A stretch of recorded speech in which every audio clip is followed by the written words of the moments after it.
In the 16th year of Zhende's reign in the Ming dynasty at Jingtong Temple on Wanqiu Mountain 30 li from the capital, dawn was just breaking. As on any other morning, the deep and resonant voices of monks chanting sutras drifted through the temple, praying for peace under heaven. As usual, the grand abbot knelt before the majestic heavenly tripod, waiting for it to cast today's peace lot. Everything should have been as always, songs of prosperity and peace under heaven. Only the Jinui guard, who came daily by imperial decree to retrieve the lot, kept glancing at the rising sun, growing slightly anxious. The sky was already pale. By this hour on an ordinary day he would already be hurrying toward the emperor with the peace lot in hand. He paced restlessly before the grand hall. In the distance on a hillock 2 monks climbed the stone stairs, yawning, clearly heading toward the bell tower to sound the hour. This made the Jinui guard even more uneasy. The fine horse tethered at the gate lowered its head to graze, seeming to enjoy the rare tranquility. "Is it already the Mao hour?" the guard murmured, turning his gaze toward the grand hall. This might be the only grand hall in the realm without a Buddha statue. For within was enshrined the colossal heavenly tripod cast by the founding emperor. Legend said the founding emperor consumed all the gold in the capital to forge this 3-legged giant cauldron over 3 zhang tall. On its front was a 3-faced guanyin statue. The front face held a sutra box, the right face a lotus flower, the left face prayer beads. It was said that with the alternation of yin and yang, day and night, drought and flood, spring and autumn, guanyin's expressions would shift, so lifelike as if a deity had descended. Moreover, because it was forged from pure gold, the divine tripod gave off a faint Buddhist light even at night. This tripod was no ordinary incense burner. The emperor of that time summoned an eminent monk who spent 10 whole years cutting bamboo from the grove in front of Jingtong Temple into slips, then writing the same 2 characters on each with Buddhist ink mixed with gold powder, peace. No one knew how many slips that legendary monk had written and placed inside the heavenly tripod. Some said 1,000, some said 10,000.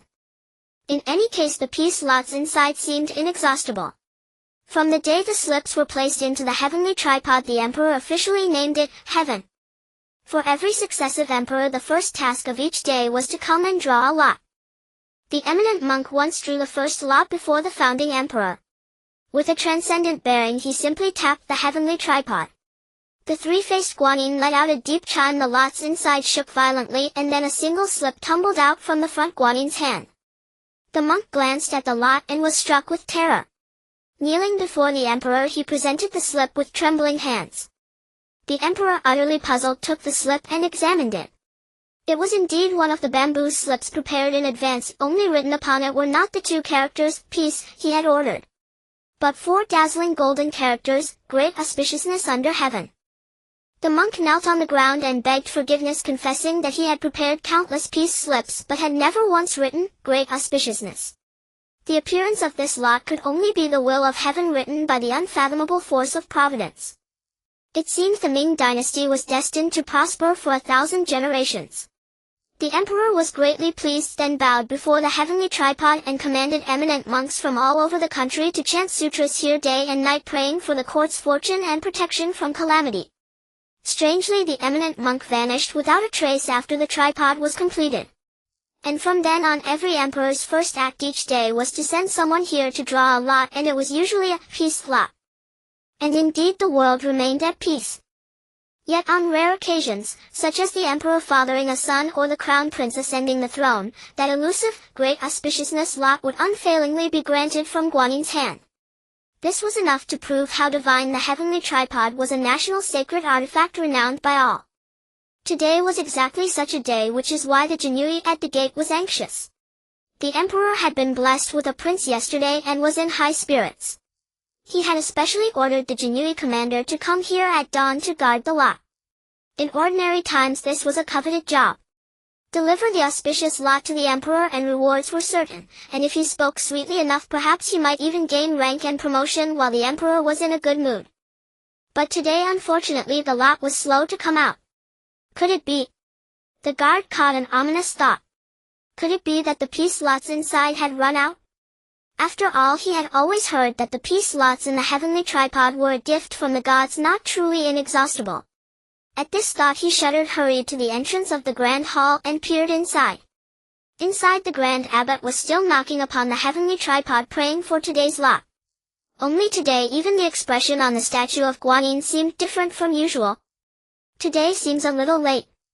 The Jinyui, barred by his saber from entering the sacred Buddhist hall, could only smile stiffly outside the door and remind the seemingly half-awake old monk cautiously, "Master, please be quick. I still have to return to report. If the emperor wakes up and finds that the peace lot, no, I mean if the auspicious lot hasn't been delivered yet, we will both be in trouble." "What are you panicking about?" the Grand Abbot said without turning his head, his voice low. "Benefactor, sincerity moves the divine." As the words, "sincerity moves the divine," fell, the heavenly tripod rang out as deeply as it always did. A moment later a lot finally fell into Guanyin's hand. The Jinyui finally let out a long breath of relief, but in his heart he cursed the old monk 10,000 times. "Damn old bald donkey, always playing tricks and scaring me half to death." The Grand Abbot took the lot, walked straight out and handed it to the Jinyui. "Benefactor, please take it. Amitabha, compassionate and virtuous." The Jinyui bowed and took this lot, which was more important than his own life, and was about to wrap it in fine silk as usual. But an inadvertent glance at the lot made him cry out in shock, and the lot slipped from his fingers and fell to the ground. The Grand Abbot's brows shot up. "Benefactor? This is the nation's most auspicious omen. How dare you be so disrespectful? If the emperor learns of this, your head will be forfeited." In a panic the Jinyui scrambled to snatch the lot back up, his lips pale as a corpse's. He could not manage a single word, only barely raised his trembling arm to hand it to the old monk. A flicker of bewilderment passed over the Grand Abbot, but he reached out and took the lot. A quick scan and his face turned the color of ash. This must be the scheming of some villain." His words broke into incoherence. The slip before them was like all the others, carrying the faint scent of aged ink. But the calligraphy upon it was not the usual fine script. It was a broken, ghostly scrawl that clearly assembled into two characters: extreme misfortune. With a tearful voice the Jinyui asked the Grand Abbot, "What should we do? Should we report this truthfully to the emperor? The emperor just gained a prince. If it wasn't great auspiciousness, a plain peace lot could have passed. But now this. If the emperor flies into a rage, both our heads will be rolling." The Grand Abbot bit his lip, hard eyes bulging as he stared at the slip in disbelief. Strange. How on earth? The Grand Abbot was now completely confused. Last night, as soon as the abbot heard that the emperor had a new prince, he closed the doors of the grand hall, climbed onto the heavenly tripod himself, removed all the lots inside, and placed in 100 or more pre-prepared, great auspiciousness slips. Even if his old eyes had dimmed and left one or two peace slips in there, it was absolutely impossible for a preposterous, extreme misfortune slip to be inside. This was a secret known only to the successive grand abbots of Jingtong Temple. When the current grand abbot had become the abbot, the previous abbot revealed the truth of the heavenly tripod. To please the emperor, one had to swap the lots. On ordinary days, after the peace lot was drawn, the abbot had to count the days and quietly replenish the slips whenever possible. If a true occasion of joy occurred and the emperor expected great auspiciousness, he would go to the hidden chamber of the grand hall, where stacks upon stacks of already prepared great auspiciousness slips were kept ready to replace the peace slips inside the heavenly tripod. The current grand abbot had done this 3 times, once when the new emperor ascended the throne, once when the grand general returned in triumph after defeating the Japanese pirates, and once a short time ago when the emperor recovered from a serious illness. Every previous time had gone off without a hitch, but today of all days. The Grand Abbot began to regret. Whether someone had caused trouble was still unknown, but the fault lay in handing the slip to the Jinyui without looking at it first. If he had discovered it himself, at worst he could have quietly drawn another lot and smoothed everything over. But now that it was out in the open, what was he to do? According to the dead rule, the heavenly tripod concerned the lifeline of the realm and could be struck only once a day by the reigning Grand Abbot. This was an iron rule. Any other person who dared to enter the Grand Hall without authorization would not only be executed without pardon, it was a crime that brought destruction upon all 9 generations of his family. On the surface the Grand Hall seemed unguarded to avoid disturbing the temple's sacred aura. But apart from the 3,000 imperial guards stationed around the temple, daily rows of sword-wielding guards stood in strict formation more than 10 zhang beyond the hall. If it was a human, apart from the Grand Abbot and the daily lot retriever, it was absolutely impossible for anyone else to enter the Grand Hall. Then, was it a demon? At that thought the Grand Abbot looked up at the heavenly tripod and shook his head. Leaving aside the many powerful monks in this temple, there had indeed once been a 1,000-year-old demon king who, overestimating his own power, silently infiltrated the Grand Hall seeking to steal the heavenly tripod. But despite his millennia of cultivation, the moment the ancient demon touched the tripod, he was devoured by Buddhist light and turned into a stone statue, its body carved all over with ancient scriptures. Demons had no power against the heavenly tripod. But perhaps a demon had come and stood at the door casting a lot inside. But the Grand Abbot had tried it before. Any ordinary slip placed into the heavenly tripod would dissolve into dust within a quarter of an hour. Only consecrated Buddhist objects could be preserved. A demon's slip would certainly carry demonic aura. How could the heavenly tripod not react? And besides, would a demon take such a huge risk to sneak into the Grand Hall merely to toss in a slip and watch the fun? At that thought the Grand Abbot, heedless of the Jinyui watching from the gate, took 2 quick steps, stepped onto the hand of Guanyin holding the jade vase, clambered up and peered into the heavenly tripod. Yes, by the candlelight he could clearly see that the slips scattered helter-skelter inside were all the great auspiciousness ones he had placed there yesterday. This was beyond strange. The Grand Abbot bent over the heavenly tripod, cold sweat beginning to stream down his forehead. For he realized, even if an extreme misfortune slip had somehow gotten in, why was it that today of all days he had shaken it out? Could it truly be that the heavenly tripod had manifested its divine will? Could it really be? At the gate the Jinyui watched the Grand Abbot's panicked clambering with bewilderment, thinking the old monk had gone mad. He cleared his throat and called out hesitantly, "Master! Report to the Emperor immediately." The Grand Abbot finally spoke. "Something is about to happen, something great." At the sea hour inside the imperial palace, the young eunuchs in the palace were murmuring in astonishment. On normal days one never saw this many imperial guards and Jinyui. Yesterday they had heard the emperor was blessed with a prince, and today they had expected rewards, yet no silver appeared, only this sudden influx of soldiers. The little prince was just born. Isn't this bad for the palace's harmony? The eunuchs grumbled complaints under their breath, but when a few sword-bearing guards glared at them they scattered to their duties. Inside the palace the imperial guards had already completely surrounded the outer perimeter. Every gate was held by layers of Jinyui. Even on the roofs of the halls more than 20 secret agents were lying in wait. Meanwhile the emperor was in the grand palace performing ancestral rites, announcing to heaven that he had been blessed with a prince.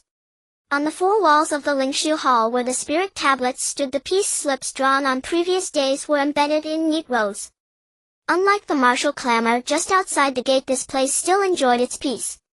And kneeling at the door today were not only the Jinyui commander who delivered the lot, but also the imperial preceptor. Neither of them knew how to speak. They could only hold up the bamboo slip of great misfortune pinned down by 2 palace secret agents, trembling like seeds. Announced the edict. The emperor inserted the burning 1,000-year incense stick into the burner, a serene and calm aura spreading around him. The Grand Abbot of Jingtong Temple, who occupies a position without merit, is hereby sentenced to death by slow slicing. The monks of Jingtong Temple failed in their duty to protect the nation, yet in consideration of their meritorious chanting of scriptures in previous days they are granted whole-body burial. Furthermore, a distinguished monk from within the realm shall be elected immediately to take residence at Jingtong Temple and assume the position of abbot, offering prayers for the nation's blessings. Outside someone acknowledged the order and hurried away. The imperial preceptor, upon hearing the edict, nearly fainted, while the kneeling commander of the Jinyui, being a military man, only managed to maintain his composure by clenching his teeth, otherwise he might have lost control of his bladder. The emperor stepped forth, took the bamboo slip with an air of indifference. He did not fly into a rage, on the contrary he seemed rather intrigued. "Rise, it is not your fault," the emperor said.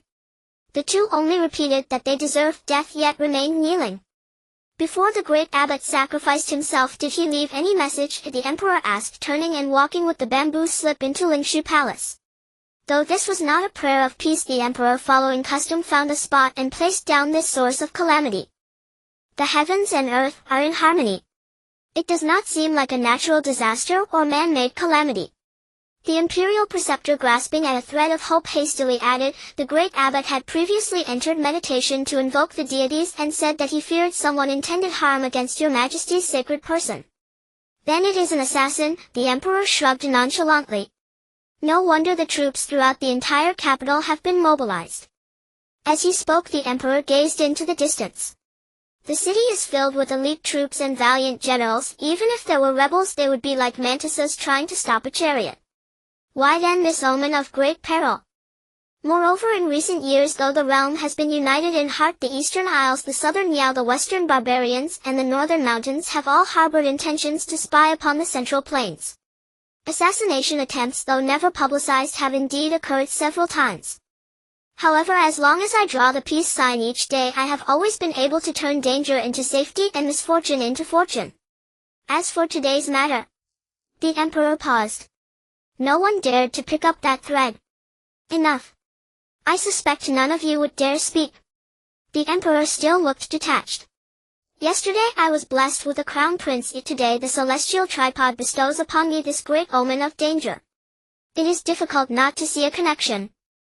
Some of you must be speculating that yesterday's crown prince is the source of the ominous sign. This. The imperial preceptor finally seized the thread. This is unfounded. Your Majesty is the Son of Heaven, and the dragon seed born of the Son of Heaven is the fortune of our court and people, ensuring the inheritance of our rivers and mountains for myriad generations. It is indeed great auspiciousness for the realm. How verbose! The emperor cut off the imperial preceptor's flattery, startling him into silence. In any case, can you guarantee that the crown prince has nothing to do with the great omen? The imperial preceptor pondered for a long while, then could only kneel on the ground, daring not to show any further stance. Issue the edict. The emperor brushed the incense ash from his robes, apparently preparing to return to the palace. The crown prince born yesterday is to be cast into the eternal spring well immediately and excluded from the imperial genealogy. The consort who bore him shall be chopped into minced meat and made into Hulongshan buns to be distributed to the poor. Also, the emperor paused, turned around, and continued, instruct the imperial kitchen to prepare some appetizing pastries. I am a bit hungry. Inside the palace it was as calm as ever, save for a cry or two that no one would hear. The day passed like flowing water into nightfall. The great omen seemed but an illusion. Today would be another peaceful day. It was the 15th of the month, and the full moon was so beautiful. The moon viewing banquet that had been prepared dissolved without a word. The curfew had been imposed much earlier. No sooner had night fallen than all clamor faded, leaving only the chirping of cicadas neither near nor far. The emperor meanwhile had not yet retired. He was still reviewing memorials in his study. Setting aside the recent press of state affairs, the emperor was genuinely curious to see with his own eyes what kind of assassin could move the celestial tripod to issue such a great peril omen that could shake the very foundation of the great Ming dynasty. The entire imperial palace was ablaze with lanterns. Every lantern that could be lit had been hung up. Combined with the fine moonlight, the whole capital seemed almost as bright as day. Deep into the third watch of the night, the emperor finally rose and walked to the door of the study. The eunuch beside him hastily offered a cup of tea. The emperor took the tea, took a sip, and looked up at the moon, saying with some regret, "What fine moonlight, how could there be?" A night watchman's clapper sounded once, followed by someone screaming at the top of their lungs, "Assassin! Assassin! Assassin!"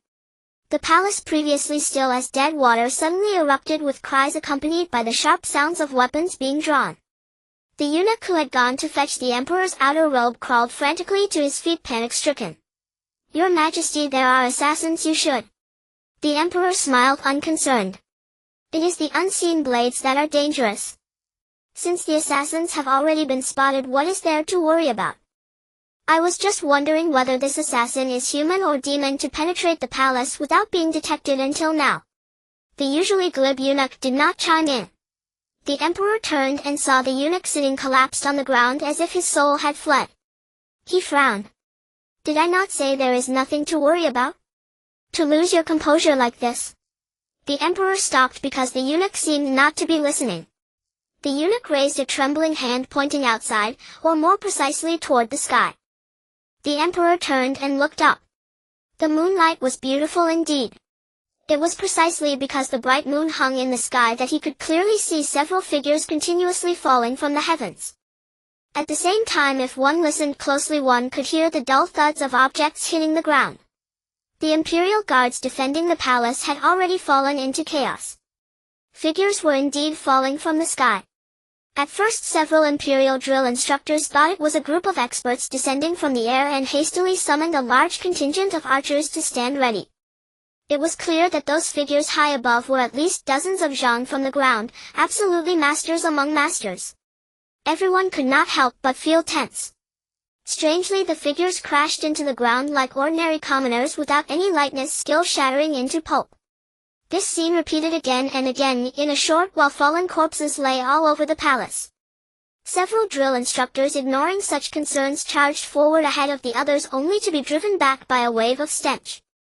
Looking closely, they realized that the so-called assassins, falling from the sky, had not died from the fall. Rather, before they fell, these so-called assassins had already been corpses. The corpses were severely decayed and covered with maggots, their bones and flesh nearly devoured. They looked as if they had been buried for years and only recently dug up, a sickening sight. The distinctive stench of rotting corpses grew thicker, as if intent on veiling the sky and moon, refusing to dissipate from the palace. This was not an illusion, the moon truly seemed to be disappearing. The hidden archers locked onto their target. To be precise, they locked onto the direction of the target. The enemy must be in midair. They raised their bows to eye level, knocked arrows and drew, then one by one, overwhelmed by shock and fear, they slowly released the bowstrings, making no sound at all. More and more corpses fell, more and more people looked up, yet the once bustling palace grew quieter and quieter. In midair, a huge black shadow hung out of nowhere, slowly descending. Yes, at first glance the object descending from the sky looked like a staff. The only difference was that upon closer inspection by moonlight, this staff, as thick as the moon, was formed by countless rotting corpses intertwined and entangled in dense clusters.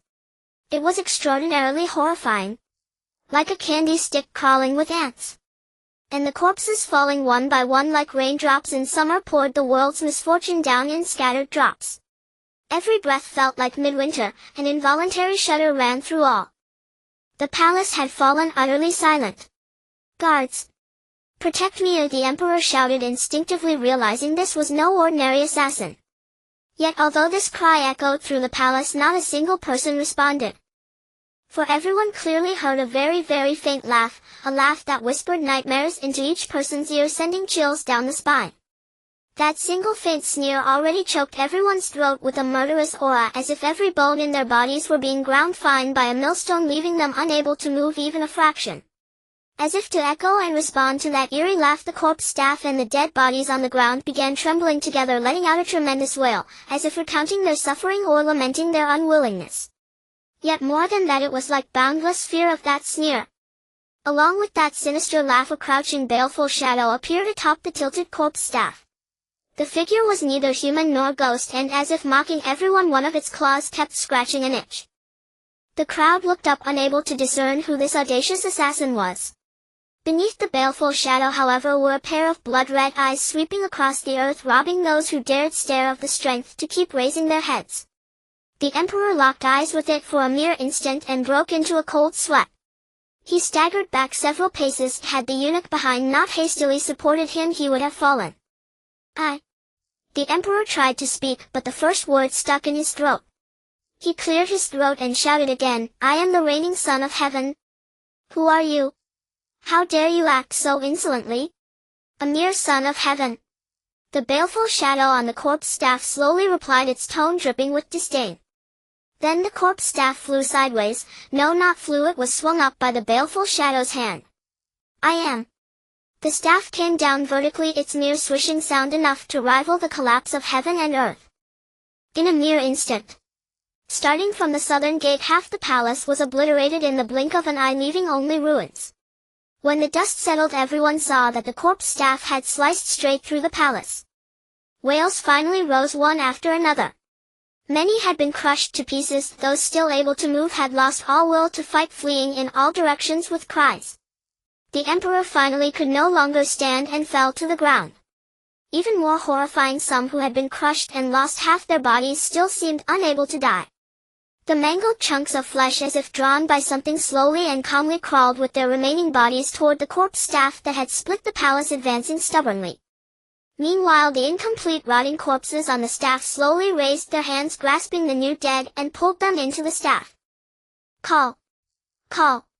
The emperor shouted, trembling, turning to see the eunuch beside him apparently struck by flying debris, left with only half a head, one eye wide open, as if he had no time to realize how he had met his end.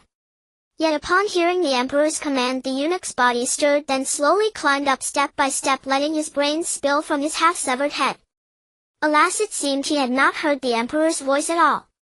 Blood splattered on the ground, but the eunuch felt nothing, walking numbly toward the corpse staff not far away.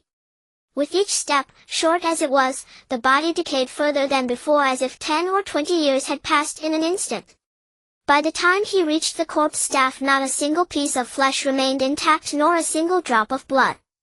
And this corpse, as if finally satisfied, climbed onto the staff on its own and twisted together with the other corpses.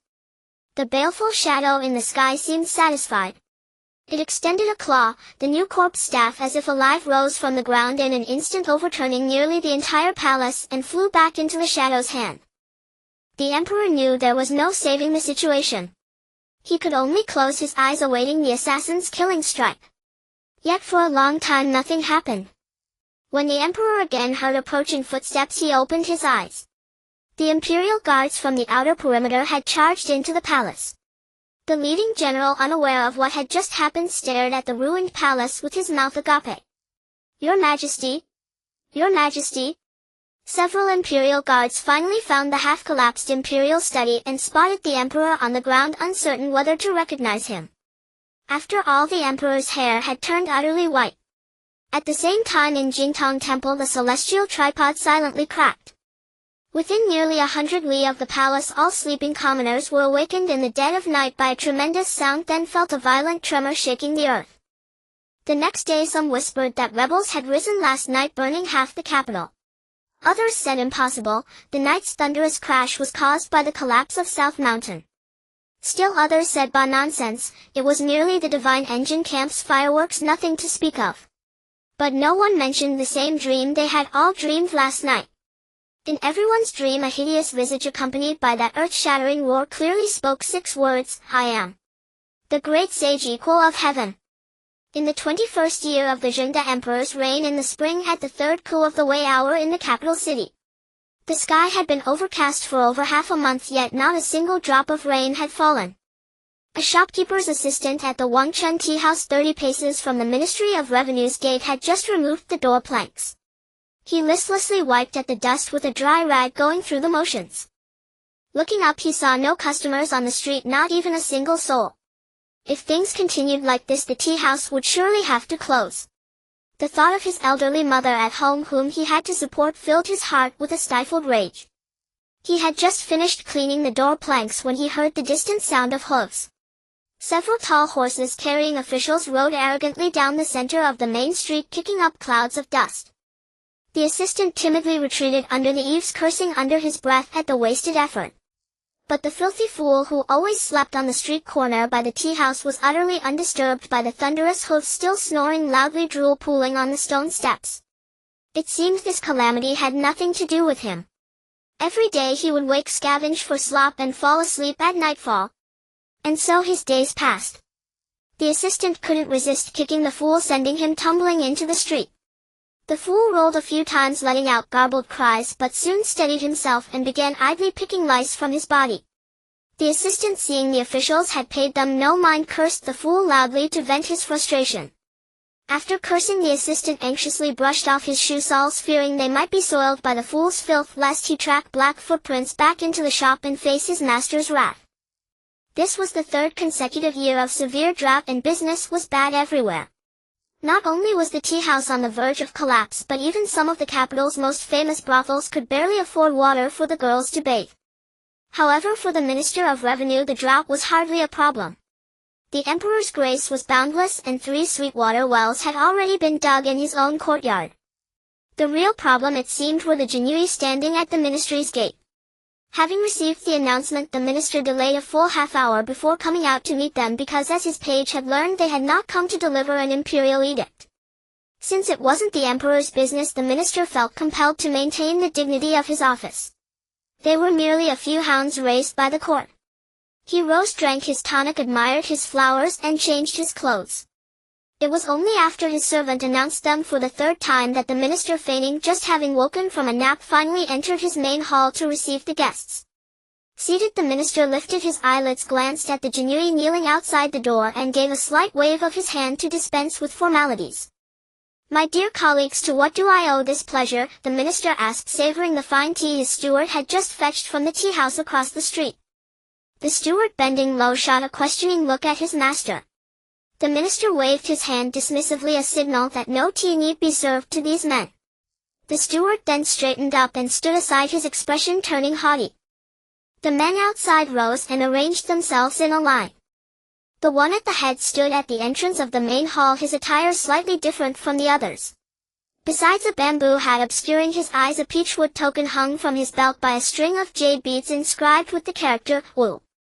Looking closer, his frame was slender, not at all like a martial artist. But 3 neat scars across his face lent him a hint of stark ferocity, though his smile carried a surprising warmth. "The 5th of the Jinyuis, 12 directions," the steward whispered to the minister upon seeing the token. Only then did the minister deign to lift his chin slightly, letting out a cold laugh loud enough for the men outside to hear. "These brutes are here for money again." Truly, even though the Jinyui had gained the emperor's favor in recent years and 12 so-called masters capable of defeating 100 men were chosen and given the title 12 directions in the end. A brute is a brute. "Ah, if it isn't Physician Wu," the minister said, taking another sip of tea unhurried. "I haven't seen you since you left the Imperial Medical Institute. You Jinyui must be very busy." In recent years, the emperor seemed to rely more and more on the Jinyui, pulling many skilled individuals from various court departments into their ranks, and many had shared in the honor of the 12 directions title. On the surface, the Jinyui was a gathering of experts, but privately everyone knew the emperor had been blinded. If even imperial physicians and eunuchs could be selected, it was clear the head of the Jinyui had been handsomely bribed. "The minister flatters me," Physician Wu said with a slow bow, seemingly catching the sarcasm in the minister's tone. "The court is in need of talent, so naturally we are busy." "So Physician Wu, what is your purpose here?" The minister, unwilling to engage in a war of words with such a lowly person, cut to the chase. Physician Wu clasped his hands in salute. "Minister, the silver from last year's taxes has been fully transferred to the national treasury. We are here to report this matter." Hearing this, the minister was slightly taken aback. The emperor sent word the day before yesterday and even issued an edict of commendation. "What brings you here today?" "Oh, today's matter is not related to His Majesty. We are here on the Jinyui's confidential orders to ask the minister a few questions." Physician Wu continued explaining his purpose. Hearing this, the minister didn't reply but sat up straight, moved his tongue around in his mouth, then spat a tea leaf onto the floor. He turned to his steward and said, "Are you all deaf and dumb? Not only is this tea brewed poorly, but even the affairs of our own ministry are being reported by outsiders. What is this? Are we all a bunch of useless idiots here in the Ministry of Revenue? And who are you to think you can question our master?" The steward, understanding his master's intent, immediately launched an aggressive verbal attack. "Minister, do you know what the red money circulating among the common folk these past 2 years is?" Physician Wu raised his head slightly, lifting his bamboo hat, his smile growing more pronounced. The steward was stunned and turned to look at the minister. The minister still didn't deign to lift his eyelids, replying calmly, "I've heard a little." Physician Wu was in no hurry. He fumbled in his bosom and produced 3 copper coins, tossing them onto the floor of the hall. The coins clattered sparsely onto the ground. They appeared normal, but each one had one side painted a bloody red. "How dare you!" the steward shouted. "To cause such a disturbance in the Ministry of Revenue." "Sir," the 5th one said, bowing with his hands folded, showing no sign of backing down. "In recent years our great Ming dynasty has suffered from frequent natural disasters and monstrous anomalies. The people are suffering immensely, with the starving dying in the streets. They can barely survive on luck, let alone pay taxes to the court. Then some clever people came up with an idea involving these copper coins. It's quite simple. Take a coin, dye one side red with animal blood, and find someone to toss it. They made a total of 81 such coins and distributed them throughout the country, calling this red money the will of heaven. I've heard that if the coin lands on the yellow side it's fine, but if it lands on the blood red side then preposterous." The minister could bear it no longer and slammed the table. Our great Ming dynasty is blessed by heaven, destined for eternal prosperity. Our wise and mighty emperor receives a peace oracle from Jintang Temple every single day proclaiming peace throughout the land. To spread such seditious rumors here is an unforgivable crime. Guards, arrest them all. I shall report this to the emperor and you will all be executed along with your entire families. At the minister's roar, the sound of footsteps gradually surrounded them. In less than a quarter of an hour, the household guards armed with weapons had encircled the Jinui in the middle. I've only heard, the fifth one said, utterly unperturbed by the drawn weapons, continuing his story. Once the coin lands on the blood side, it's said that the person is left to starve and their body is even used as food for others. In this way, even cannibalism becomes the will of heaven. The will of heaven is an interesting thing. Just like the daily peace oracle, the common folk believe it. So with the red money, it's no longer the court that kills people but the will of heaven. The people can't blame us anymore. The emperor also said this method is not bad. It avoids inciting a popular revolt and the taxes are collected. The Ministry of Revenue came up with such a good idea, it should be considered a meritorious service. It's just that. The fifth one scratched his head, muttering as if he had some unspeakable difficulty. What exactly are you trying to say? The minister was already burning with rage, baffled as to why this servant was rambling incoherently. The red coin affair was indeed orchestrated by me, but it was a necessary measure. How else could we have ensured such smooth tax collection every year? The emperor has given his approval.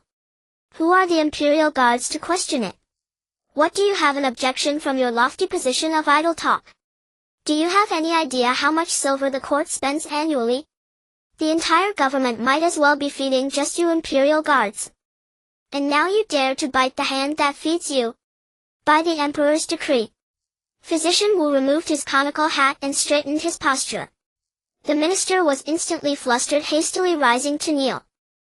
The steward also moved to kneel, but first rushed to the doorway to signal the guards outside, then joined the others in kneeling, heads bowed to the ground.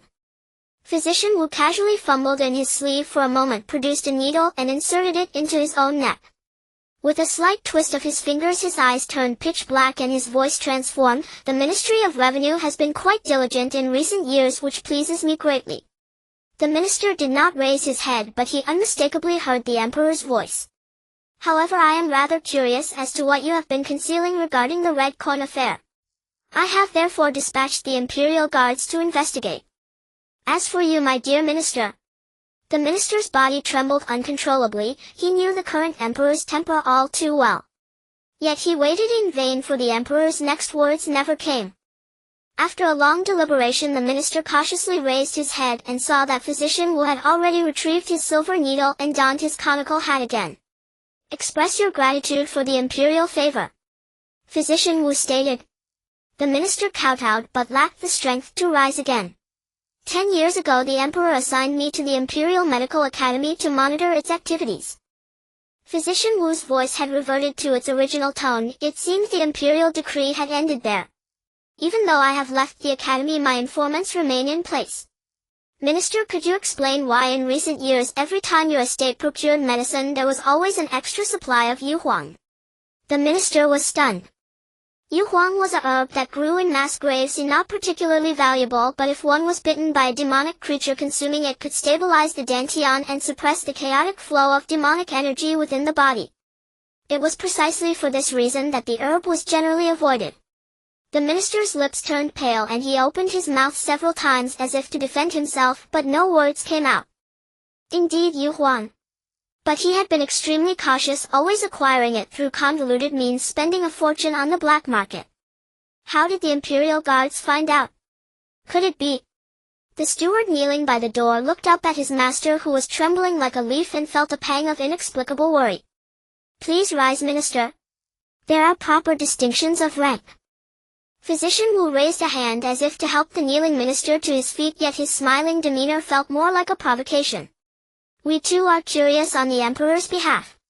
The red coins merely seem stained with animal blood, so why is it that the stains just won't wash off? And as you well know, minister, the Mandarin duck sabers of the imperial guards are forged from premium cold iron. And it was you who approved the funding for them. Yet in our compound several of the 12 divisions have tested these coins multiple times. Neither blade nor axe can leave even a single nick on them. I implore you, Minister, for the sake of your family's lives, to enlighten us on the true origin of these red coins. The minister's face was ashen as if all his secrets had been laid bare.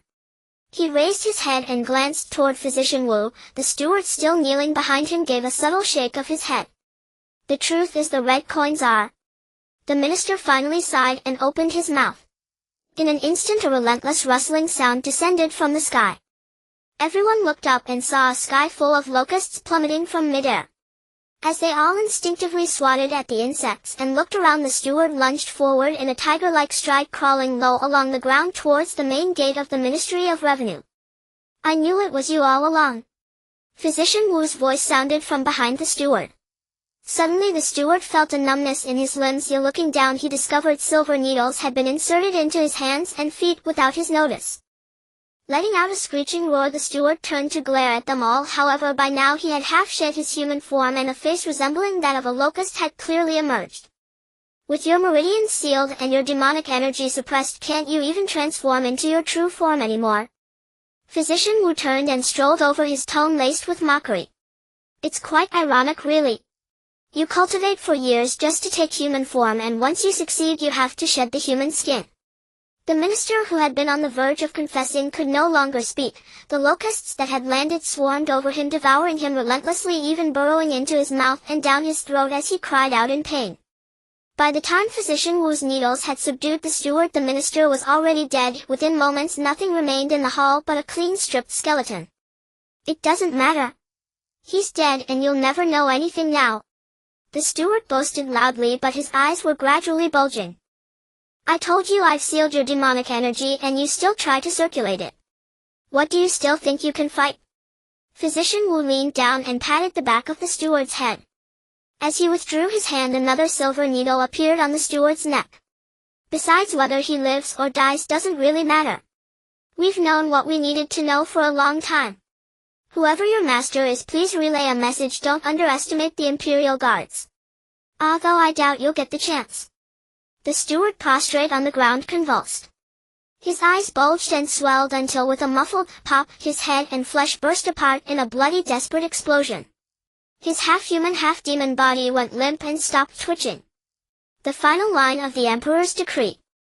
Physician Wu surveyed the corpse with satisfaction, then turned and bowed respectfully to the minister's skeleton. He reached into his sleeve and pulled out a red coin, placing it on the ground with reverence. The Emperor possesses a coin like this as well, except on its obverse is inscribed, the realm, and on its reverse, the people. What would you have the Emperor do?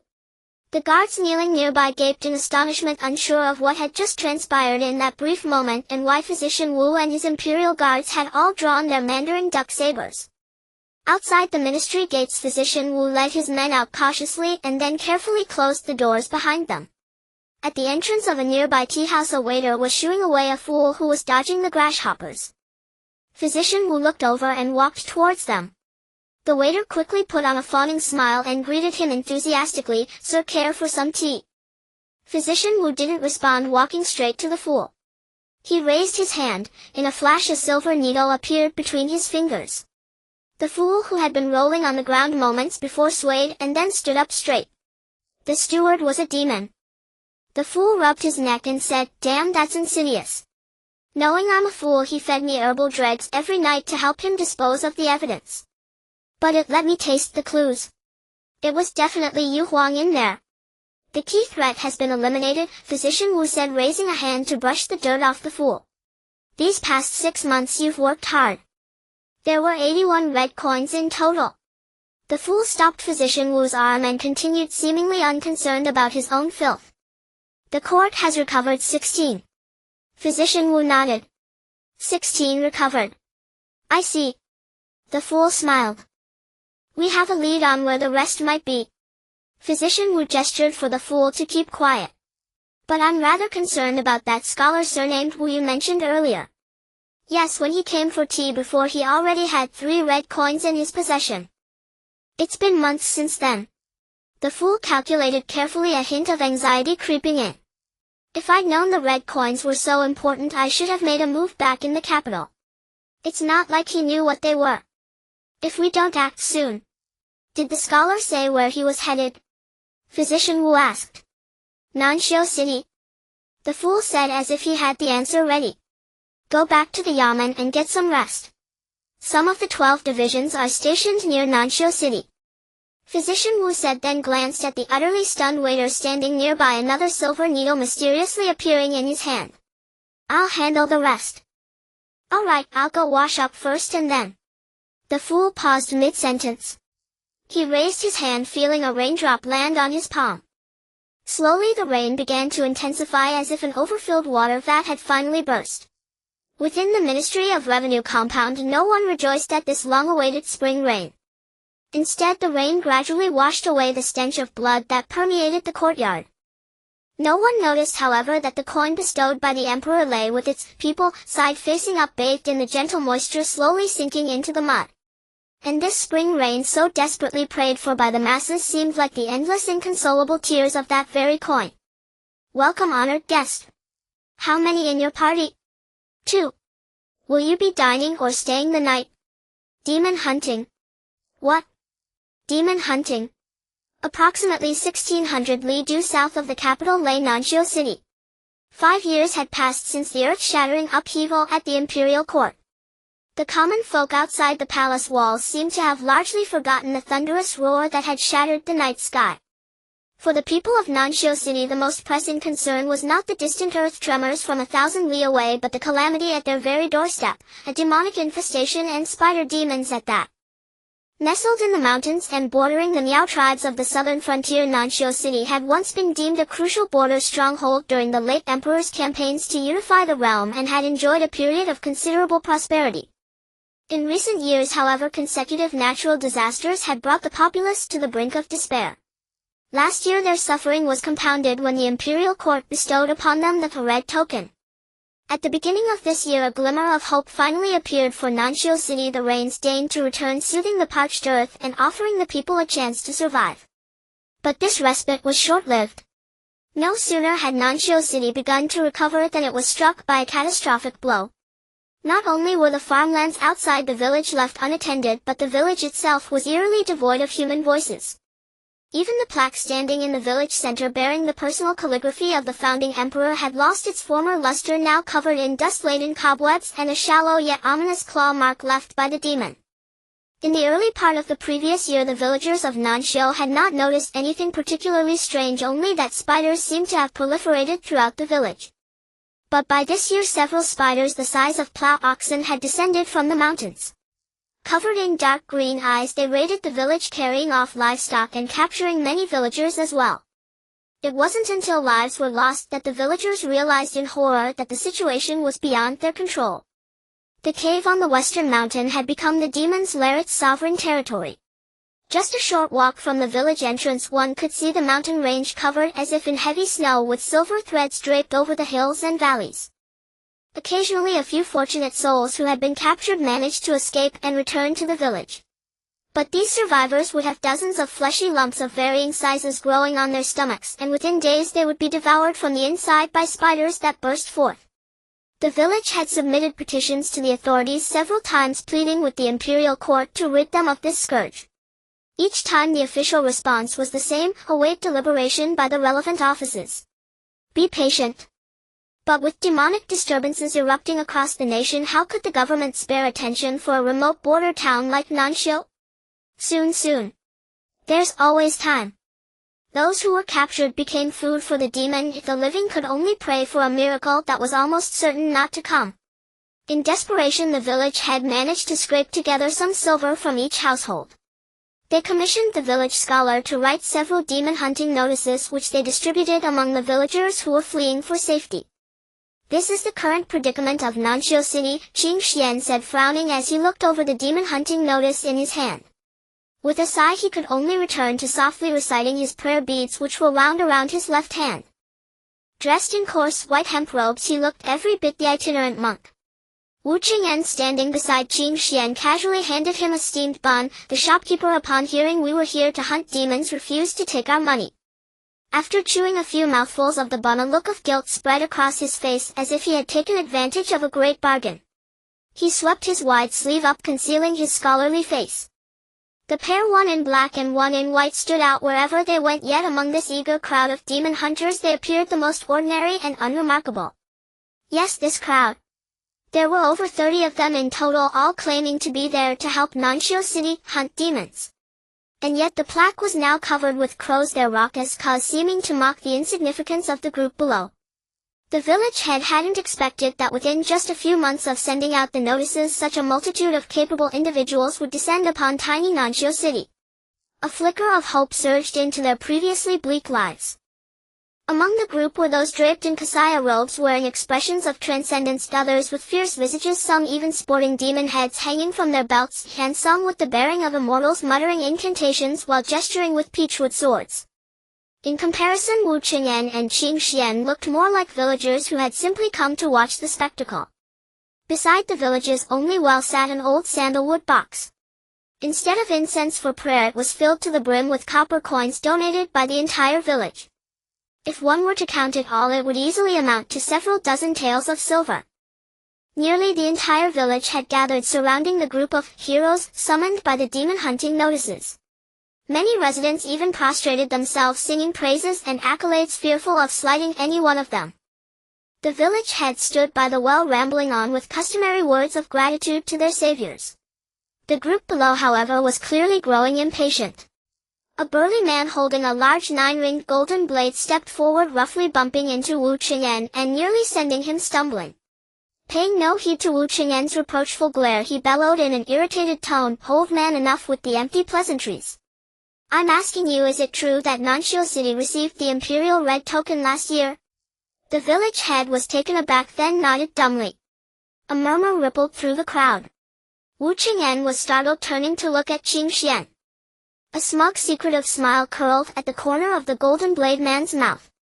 He then changed his tone, speaking loudly, "A village that receives the red token might as well be deep-fried in oil, skinned and drained of marrow by the court. Now you've got demons on top of that. Ah, truly tragic." With that, the man nonchalantly scooped up a handful of copper coins from the sandalwood box, then opened his palm, letting them all slip through his fingers one by one. "This probably only amounts to a few dozen taels of silver anyway. This is the most your village can muster, right?" The golden blade man's tone was laced with pity, leaving the listeners bewildered. He then turned and hopped onto the edge of the well. "Tell you what. Take this money back or use it to cover travel expenses for these folks here. As for this demon business in Nanxiu City, I'll take it on. Consider it accumulating some merit for my next life. Of course, if the village head feels inclined not to let me toil for nothing, you could gift me that red token from the court just as a memento." At these words, an uproar erupted among the other notice holders. Within moments, curses filled the air. The crows that had been raucously perched on the plaque flapped their wings and scattered, a testament to the murderous intent simmering within the crowd below. Wu Cheng'en amidst the crowd couldn't help but shout out a curse as well, "Shameless." Someone nearby muttered in agreement, their voice dripping with sarcasm, "This guy's clever, acting like he's above a few dozen taels of silver. Everyone knows a single red token on the black market in the capital is worth at least tens of thousands of taels." The crowd and the golden blade man traded insults, but the man, as if anticipating this very reaction, suddenly slammed his weapon down. Half the blade buried itself in the earth with a dull thud. The golden rings on the blade emitted a faint hum which grew steadily louder, enveloping everyone around like an all-pervasive wind. Many instinctively covered their ears, their hands tightening on their own swords and sabers, ready for a fight. "Fellow cultivators, I've said my piece. Let's not be coy with each other anymore." Seeing the situation was under control, the man calmly withdrew his weapon and rested it back on his shoulder. "Since we're all here for the red token, let's speak frankly and openly. Since our goals are the same, shouldn't we respect the order of arrival?" A Taoist priest with a youthful face and white hair standing near Qingxuan seemed quite displeased. He raised his copper bell and peachwood sword, pointing it directly at the man's nose. "Where did this brute come from? Don't you know any rules?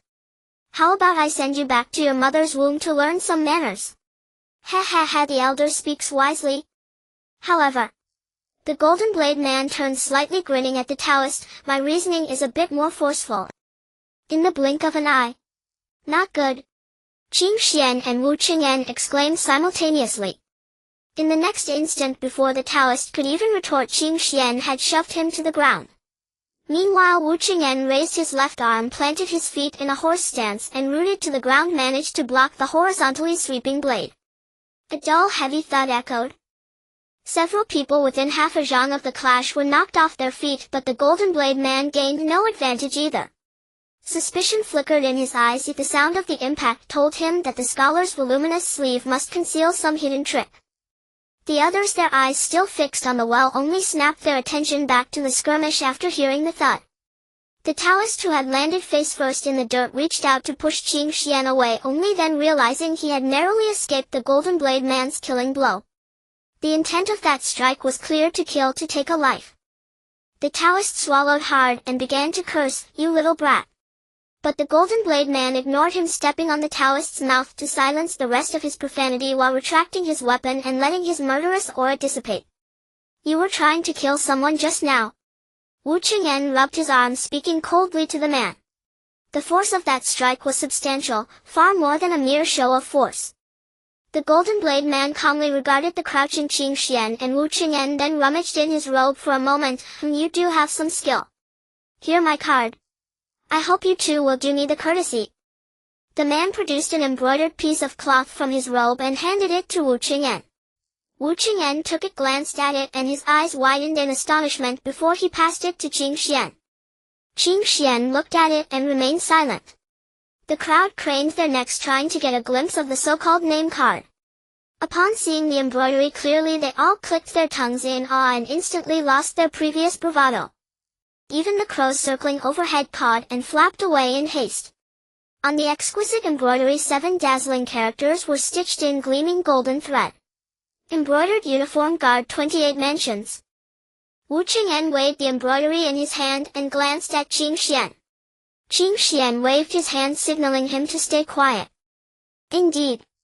The Golden Blade man clasped his hands in a perfunctory salute. "I am a newly appointed member of the 28 mansions of the embroidered uniform guard known as Great Ring Golden Blade Mo Rang Blade Light Sword Shadow subdues the 9 provinces. Friends usually just call me Subduer of the 9 provinces out of respect." The crowd exchanged glances, but no one dared to speak. Seeing their fearful reaction, the man beamed with satisfaction. "Now I hope you'll all grant me this small favor. It's best to leave such matters to the imperial court. Otherwise, if we really come to blows." As he spoke, the golden blade in his hand began to hum again, as if challenging the crowd. This time, however, no one dared to act rashly. After all, the embroidered uniform guard's reputation had spread throughout the land in recent years, and the 12 directions were legendary masters in folklore. To make an enemy of the imperial court, that was no small matter. Before long, someone stepped forward, scooped a handful of copper coins from the sandalwood box into their pouch, cast a sidelong glance at the Golden Blade man, and then turned and left. Soon the others in 2s and 3s followed suit, taking some money and leaving. Of those who remained, aside from Wu Cheng'en, Qingxuan, and the Golden Blade man, there were only the Taoist who had been stepped on and a strange red-haired man with demon heads hanging from his belt. Wu Cheng'en watched quietly as the crowd dwindled and the coins in the sandalwood box nearly vanished. It was evident he was itching to curse those who had taken the money and left without doing a thing, shamelessly taking the villagers' hard-earned savings. Qingxuan, however, seemed relieved. "It's good that they're gone. These people probably came to Nanxiu City only because they heard about the red token. If they had actually gone to fight the demon, at least half of them would have died." Wu Cheng'en pouted, knowing full well the validity of Qingxuan's concerns. After all, among this motley crew, no more than 7 or 8 had even been able to see the Golden Blade man's attack. And that man hadn't even been using his full strength. The demon would be far faster. If they had actually faced the demon, most of that crowd wouldn't even know how they died before their lives were snuffed out. "Well, there are still a few too many of you." The Golden Blade man waited patiently for a moment, confirming no one else would leave, then spat into his palm and hefted his great blade. "So what do you all say? How about we have a little spar right here? We don't want anyone getting greedy for money and stabbing us in the back once we're on the mountain." "Sir. Sir." The village head had been watching the coins being taken with a pained expression, suffering in silence but afraid to speak. At this moment he absolutely could not allow this man to continue his reckless behavior. The demon is on the western mountain. I stake my life on it. If any of you heroes slays that spider, I will personally present the imperial red token to you. But please, no more fighting and killing in the village. The implication was clear. The Golden Blade man had already driven away so many people. If any of the remaining few were to be killed or injured in another clash, there would be no one left to deal with the demon.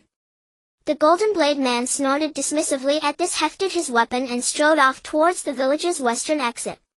Shortly after, the Taoist and the red-haired man also set off on foot, heading towards the cave on the western mountain. Wu Cheng'en, however, spread his hands and showed the so-called name card the man had given him, asking Qingxuan, "Say, is there really such a person in the 28 mansions? I don't remember one. If you hadn't kept signaling me, I would have. He's not one of the 28 mansions, but there's no need for you to clash with him. After all, a tall tree catches the wind." Qingxuan gestured for Wu Cheng'en to throw the thing away, because one of the 28 mansions has indeed already arrived in Nanxiu City. "How do you know?" "No way the embroidered uniform guard would go to such lengths for Nanxiu City." Wu Cheng'en seemed skeptical. Qingxuan shook his head and pointed towards the plaque at the village entrance. Wu Cheng'en looked up, following Qingxuan's gaze, and saw that the crows which had scattered earlier had regrouped on the plaque. The crows cawed noisily as if wailing for the dead, a truly grating sound. One black bird among them, however, merely pecked at its own feathers, tilting its head to stare directly at Wu Cheng'en below. When Wu Cheng'en's gaze met the crows, he felt a chill run down his spine, a deeply unsettling sensation. Wu Cheng'en scratched his head, puzzled. "Anyway, the embroidered uniform guard is here, right? So we can just leave the Nanxiu City matter to them?" "No," Qingxuan said, his tone resolute. "Quite the opposite. We must go up the mountain immediately to hunt the demon. We cannot afford to delay even a moment."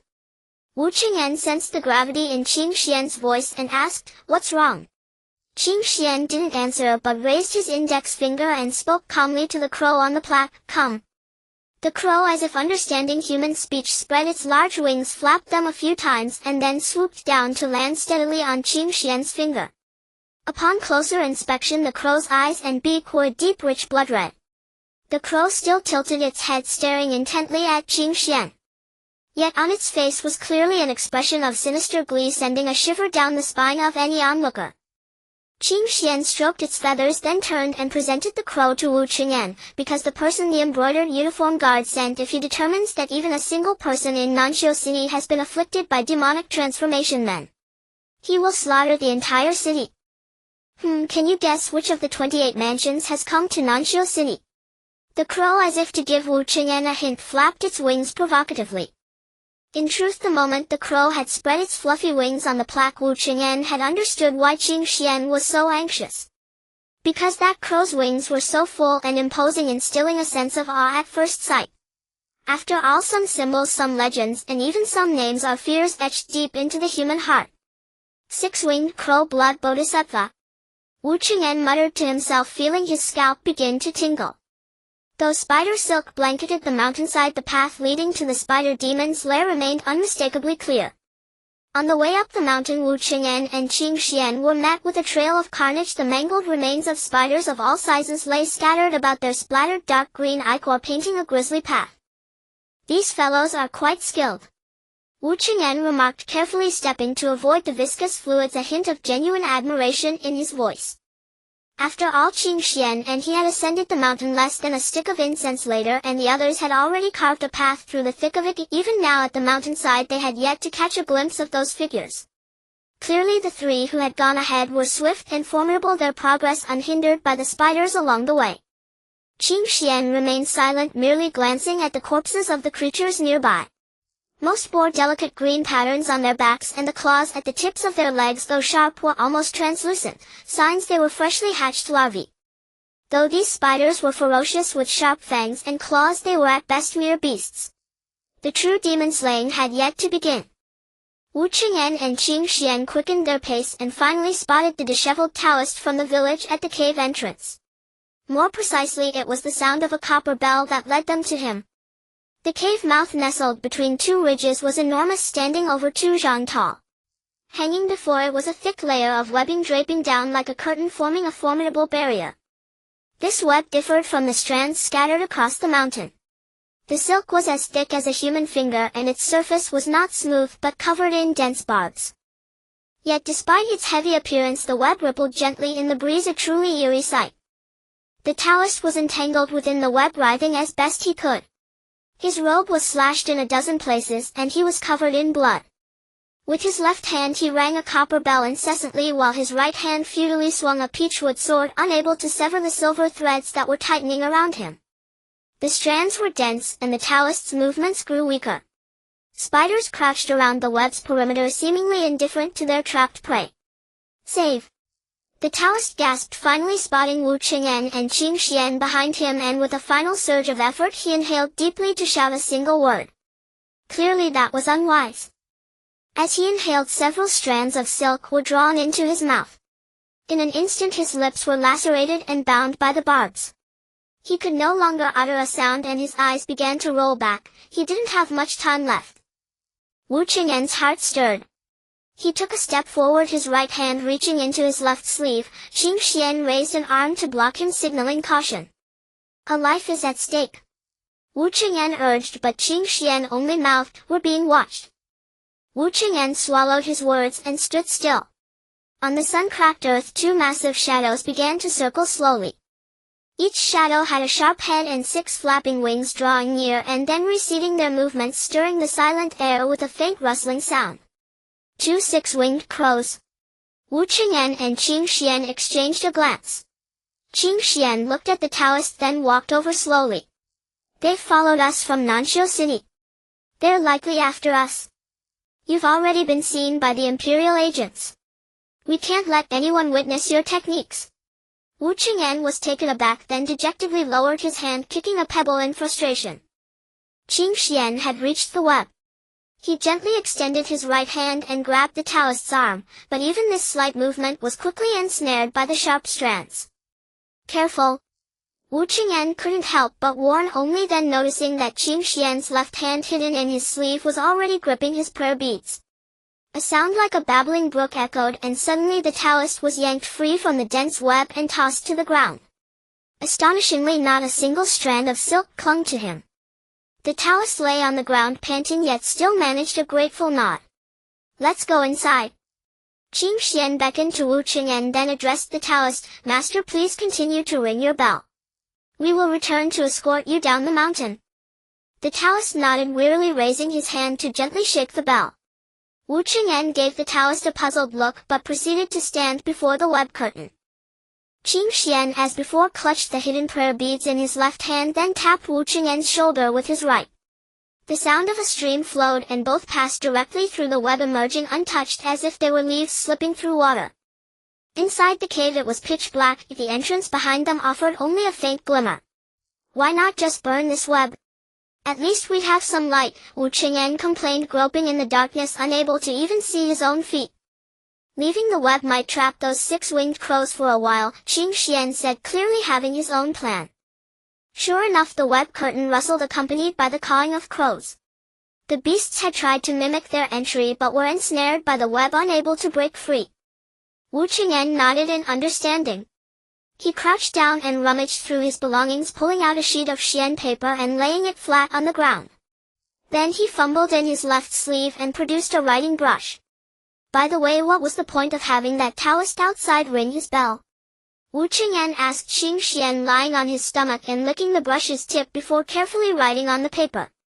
"That's a demon-averting bell," Qingxuan replied. "As long as it rings nearby, demons can't see him. Otherwise those spiders would have devoured him long ago." "Not bad.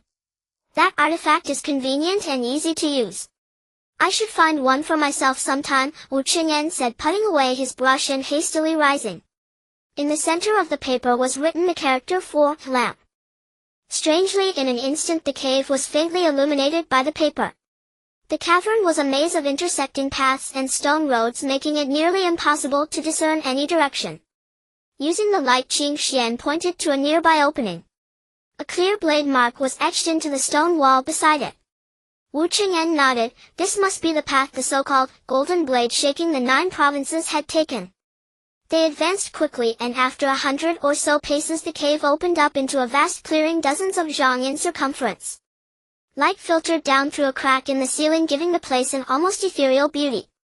The golden-bladed man stood in the center, eyes closed, his large ring blade stained with various fluids. Upon seeing the light, Wu Cheng'en hastily tore up the paper in his hand. Qingxuan, however, pulled Wu Cheng'en down to the ground to survey the scene carefully, not rushing to approach. The cave was eerily silent, broken only by faint, whooshing sounds. Several massive silhouettes moved with surprising agility, clinging to the stone walls and traversing their bulky bodies with incredible speed.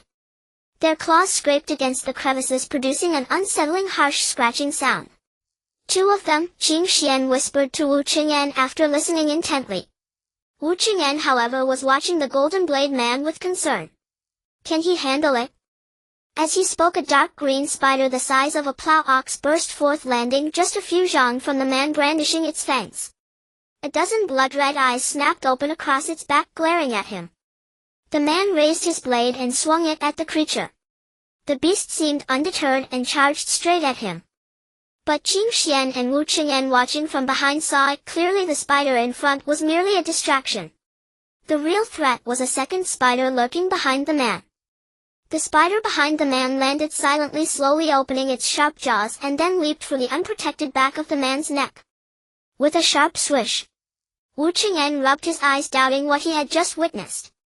Yes, the man had indeed swung his blade forward, but it was a clumsy off-target strike, clearly missing its mark. Yet the spider behind him, which had been aiming for his neck, seemed to be bewitched mid-air, veering directly into the path of the descending blade. In other words, no matter how Wu Cheng'en looked at it, the man's swing was a miss, but the spider behind him had actively thrown itself onto the blade, its head split open. The giant spider before the man was equally stunned by this bizarre spectacle. It seemed to possess a glimmer of intelligence, utterly baffled as to why its companion had so willingly met its end. Come on, you're next, the man said, planting his foot on the dead spider's head and wrenching his weapon free, beckoning to the living one. The great spider seemed more cautious now, skittering back and forth, seemingly aware that this man was not to be trifled with, and refused to advance. If you won't come to me, I'll just have to invite you over. The man shrugged, seeing the creature's wariness and its refusal to come within 7 or 8 zhang. He raised his ring blade with both hands and made a sweeping horizontal slash. This time Wu Cheng'en saw it clearly. The cautious spider, which had refused to approach, moved with the same inexplicable frenzy as its fallen companion, charging directly into the path of the blade, and was cleaved in two. I see, Qingxuan observed after careful inspection. A cheap trick. Wu Cheng'en, however, was increasingly intrigued. What kind of sorcery is this, shaking the 9 provinces using? It's similar to the Taoist's artifact at the entrance, Qingxuan said softly. That Taoist had a demon averting bell. Its ring makes lesser demons ignore him. This man's blade has rings that do the opposite, they're demon luring bells. When he swings his blade and the rings clatter, the demons are naturally drawn to investigate the source of the sound.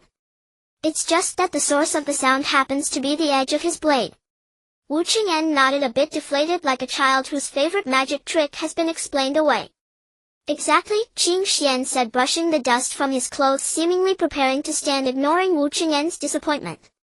He uses a 9-ring blade specifically to amplify the effect of the luring bells. With 9 luring bells ringing at once, it's no wonder those spiders fought to be the first to die. It's certainly convenient. Wu Cheng'en muttered, a hint of resentment in his voice, feeling as if his years of honing his skills had been for naught. But these tricks work on minor demons. If he were to face the master of this cave. Qingxuan's face showed a trace of worry, clearly believing this, shaking the 9 provinces and the Taoist outside were equally matched. I need to warn him. The master of this cave. Wu Cheng'en craned his neck. Hey! Shaking the 9 provinces. Qingxuan shouted ahead. The man with the golden blade seemed startled and spun around, finally noticing Wu Cheng'en and Qingxuan. After recognizing them, the man relaxed and flashed a mocking grin. What are you two doing? Before he could finish, the man suddenly found he couldn't breathe. He glanced down and saw to his horror that spider silk had somehow wrapped around his neck. Before he could react, the silk tightened, yanking him off his feet and hoisting him into the air, where he dangled and swayed. The man's face turned crimson. His blade had fallen from his grasp and his hands clawed futilely at the silk around his throat. Save him! Wu Cheng'en snapped out of his daze and charged forward. Careful, it's here, Qingxuan said, tightening his grip on the prayer beads in his left hand. A tall humanoid figure emerged from the darkness. This time Wu Cheng'en saw it clearly. The figure was walking, not crawling. Though nearly human in form, it had 4 arms and 4 legs, and its torso was as thick as a water vat. Its head was devoid of features save for a single massive tongue that lolled out, hanging all the way to the ground. Wu Cheng'en knew without Qingxuan's warning that this spider demon was a formidable foe. This would require their full strength from the very start. With that thought, Wu Cheng'en immediately revealed the writing brush hidden in his sleeve and leaped into action. Though the spider demon didn't know what the man intended, it raised one of its hands, a hand that was enormous compared to its overall stature with 8 fingers. The center of its palm bulged, and then it shot out a massive web, slamming down on the mid-air Wu Cheng'en and pinning him to the ground. Wu Cheng'en struggled but found the web, though not heavy, was incredibly sticky, adhering him firmly to the floor. Didn't I tell you to be careful? Qingxuan couldn't help but chide, yet he didn't hesitate. He lunged forward, placing himself between Wu Cheng'en and the spider demon, his left hand raising the prayer beads in a gesture of prayer. At that moment a familiar eerie screech echoed from behind Qingxuan, growing closer. Caw caw! Qingxuan turned in disbelief. Indeed, the 6-winged crow had broken through the web at the cave entrance and had followed their trail. The crow landed unhurriedly nearby, tilting its head to preen its wing, then stared with keen interest at Wu Cheng'en on the ground. Don't move, Qingxuan whispered, but it did nothing to stop Wu Cheng'en struggling. Let me go. That 9 provinces up there is about to die, Wu Cheng'en said with difficulty. Looking up, the golden blade man's grip was weakening and stomach acid was beginning to spill from his lips. The spider demon watched this scene, appearing somewhat bewildered. After a pause it raised another hand, but this time it shot out a long slender strand of silk which flew across the cave and precisely ensnared the curious 6-winged crow. The crow, completely taken by surprise, was yanked from its perch and pulled into the demon's grasp. This time both Qingxuan and Wu Cheng'en saw the spider demon's move clearly. It must have been this same technique that had caught the golden blade man's neck, leaving him dangling from the cave ceiling. Despite being in the demon's clutches, the 6-winged crow seemed utterly unafraid. It continued its piercing shrieks, flapping its wings violently and occasionally pecking at the demon's fingers. To an observer, the bird's actions looked less like a struggle and more like a provocation. Seizing the moment of distraction, Qingxuan yanked Wu Cheng'en free from the sticky web. Use your paper crane to send me up, Qingxuan said, looking up at the man suspended in midair. I'll go get him down. All right, hold on. Wu Cheng'en rubbed his wrist, pulled out a sheet of xian paper from his back, licked the tip of his brush and prepared to write. Suddenly a shrill scream interrupted their actions. They looked up to see the spider demon, apparently enraged by the crow tightening its grip. The 6-winged crow could no longer cry out. Its internal organs were crushed. Bright red blood began to drip from its beak, hitting the ground 1 drop at a time, then turning into a steady flow. The spider demon seemed satisfied and casually tossed the lifeless bird aside.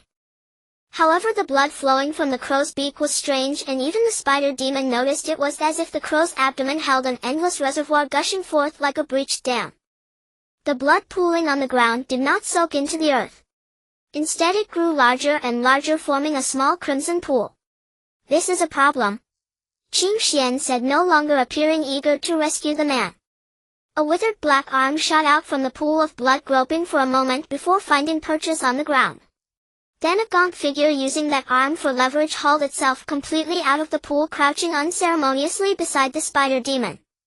The pool of blood on the ground flowed towards this figure's feet and in an instant was completely absorbed into its body. The figure stood up straight with satisfaction, surveyed its surroundings, then bent down to pick up the dead 6-winged crow, cradling it in its hands. It spoke in a voice tinged with a sob. 2 questions. First, which of you 4 provoked my bird? No one answered. The figure didn't seem to mind, waving a hand dismissively. No matter. Second question, which of you 4 is Wu Cheng'en? Wu Cheng'en instinctively opened his mouth to answer, but Qingxuan quickly stopped him. But the movement did not escape the figure's notice. It let out a dry hollow laugh, stroking the crow in its hands, and said flatly, "I am Blood Bodhisattva of the Imperial Guard's 28 mansions. Since everyone is here then." The six-winged crow suddenly flapped its wings and stood up, letting out a shrill cry of triumph in its master's hands. "Let us begin." The Embroidered Uniform Guard's Demon Suppression Bureau. In recent years this name had become a terror whispered throughout the capital. In the wake of the court's earth-shattering upheaval, the Guard had distinguished itself with repeated feats, earning the Emperor's profound trust. During this time the Guard also recruited talents from across the realm, offering lavish salaries to seek out extraordinary individuals. After selecting the best of thousands, they formed the 28 constellations. Within a single year the Guard's influence in the capital had become overwhelming. Many ministers submitted memorials suggesting to the emperor that the Guard's power had grown too vast and that allowing its unchecked expansion hinted at factionalism and the potential to plunge the court into chaos. Oddly enough, after reviewing the mountain of memorials, the reigning emperor instead issued a decree to establish the Demon Suppression Bureau led by the 28 constellations, with the commander holding the rank of a third-grade official. The decree mandated that all matters concerning demons be handled exclusively by the Bureau without needing to petition the throne first, effectively granting an authority that surpassed even the Court of Judicial Review. On the same day the decree was issued, the celestial cauldron at Qingxuan Temple yielded a long-awaited, great auspicious fortune slip. When several elder ministers heard the eunuch read the edict during the morning court session, they nearly fainted on the spot. Did the emperor not fear a rebellion from the Guard? Moreover, the auspicious sign from the celestial cauldron was questionable. After all, for years the duty of transmitting the peace slip had always fallen to the Embroidered Uniform Guard. What if, just what if, these heartless scoundrels had deceived the emperor, swapping the slip en route? How could that be tolerated? Thus several elder ministers met in secret and resolved to gather signatures from all officials and, with themselves at the lead, risk death to remonstrate with the emperor. Otherwise, if the Guard were allowed to grow unchecked, one day it would dominate the court and plunge the realm into chaos. However, this matter ultimately fizzled out. It was said that the Guard merely dispatched an envoy who had connections with the civil and military officials to have private talks with the leading ministers, resolving the impeachment crisis without shedding a drop of blood. That envoy was my Mengwu, the only member of the 28 constellations who hailed from the Imperial Medical Institute and had long held the 5th grade rank. Rumors circulated among the populace that my Mengwu practiced sorcery, corrupting the minds of those ministers to broker peace between the Guard and the court officials. Soon the rumors ceased to exist. For as luck would have it, many of those spreading such folk tales suddenly underwent demonic mutations within a month, only to be slaughtered by patrolling Guardsmen in the capital. From then on the Demon Suppression Bureau became a name few dared to utter. Now the Blood Bodhisattva that Wu Cheng'en and Qingxuan encountered was one of its members. The Blood Bodhisattva was once a death row prisoner in the imperial jail, later pardoned by the emperor upon my Mengwu's recommendation. After joining the Guard, he was swiftly promoted to the 28 constellations. The reason for his meteoric rise was simple: the man was formidable. Without needing Qingxuan's warning, Wu Cheng'en knew the opponent was no easy foe. Yet at the moment Wu Cheng'en had no intention of clashing with him. Not only was the spider demon standing nearby, but there was also someone hanging from the cave ceiling above. The stalemate could not last. "You rescue him, I'll handle him," Wu Cheng'en said to Qingxuan, rolling his shoulders as he stepped aside, intending to draw the Blood Bodhisattva over. "After all, he's here for me." "You're no match for him," Qingxuan said, though he couldn't help glancing upward to see how much longer Zhenjiuzhou could hold on, a hint of anxiety in his voice. "Better we join forces to restrain him than find a chance to rescue the others." "Don't worry," Wu Cheng'en said, taking a few steps with feigned ease.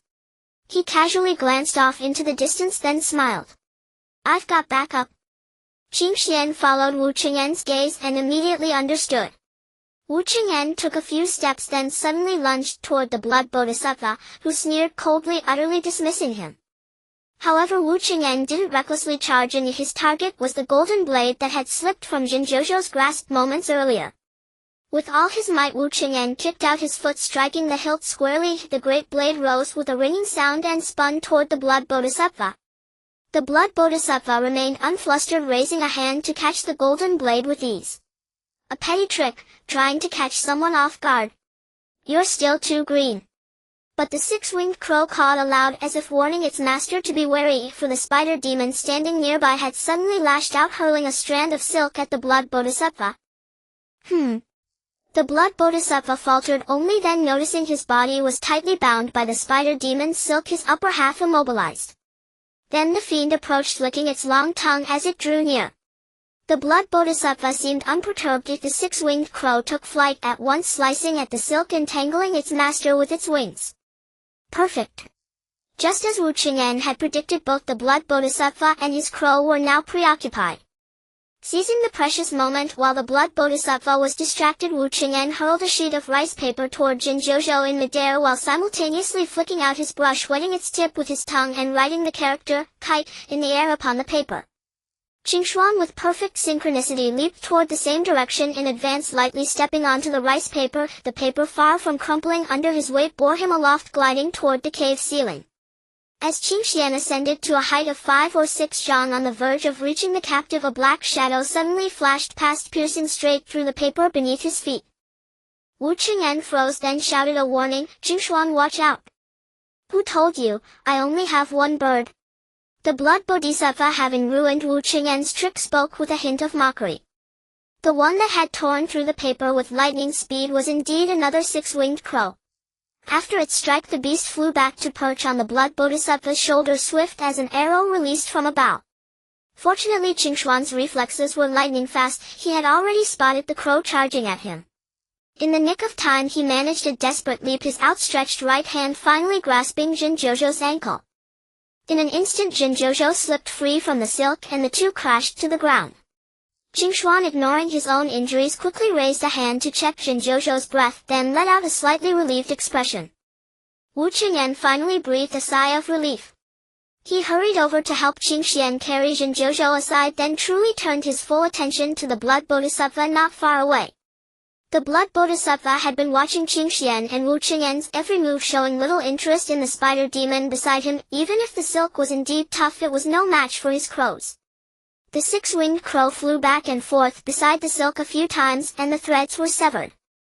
The spider demon, clearly not expecting such a move, hastily spread 3 of its arms and shot out 3 strands of silk, one wrapped around the blood bodhisattva's limbs, immobilizing him once more. The other 2 bound the 2 crows, preventing them from taking flight to cut the silk again. This fiend has quite a few hands. Is it a spider? The blood bodhisattva tried to twist his body and found his movement indeed restricted. The 2 crows struggled with all their might but could not spread their wings. Seeing its success in this exchange, the spider demon was elated, emitting a grating screech from its abdomen as if laughing in triumph. "While he's immobilized, shall we strike?" Wu Cheng'en whispered to Qingxuan upon seeing this. "I'll handle the crows, you find a way to deal with him. 3 against 1, we've got to have some chance." "Better we flee while he's occupied," Qingxuan said, cautiously reluctant to show bravado.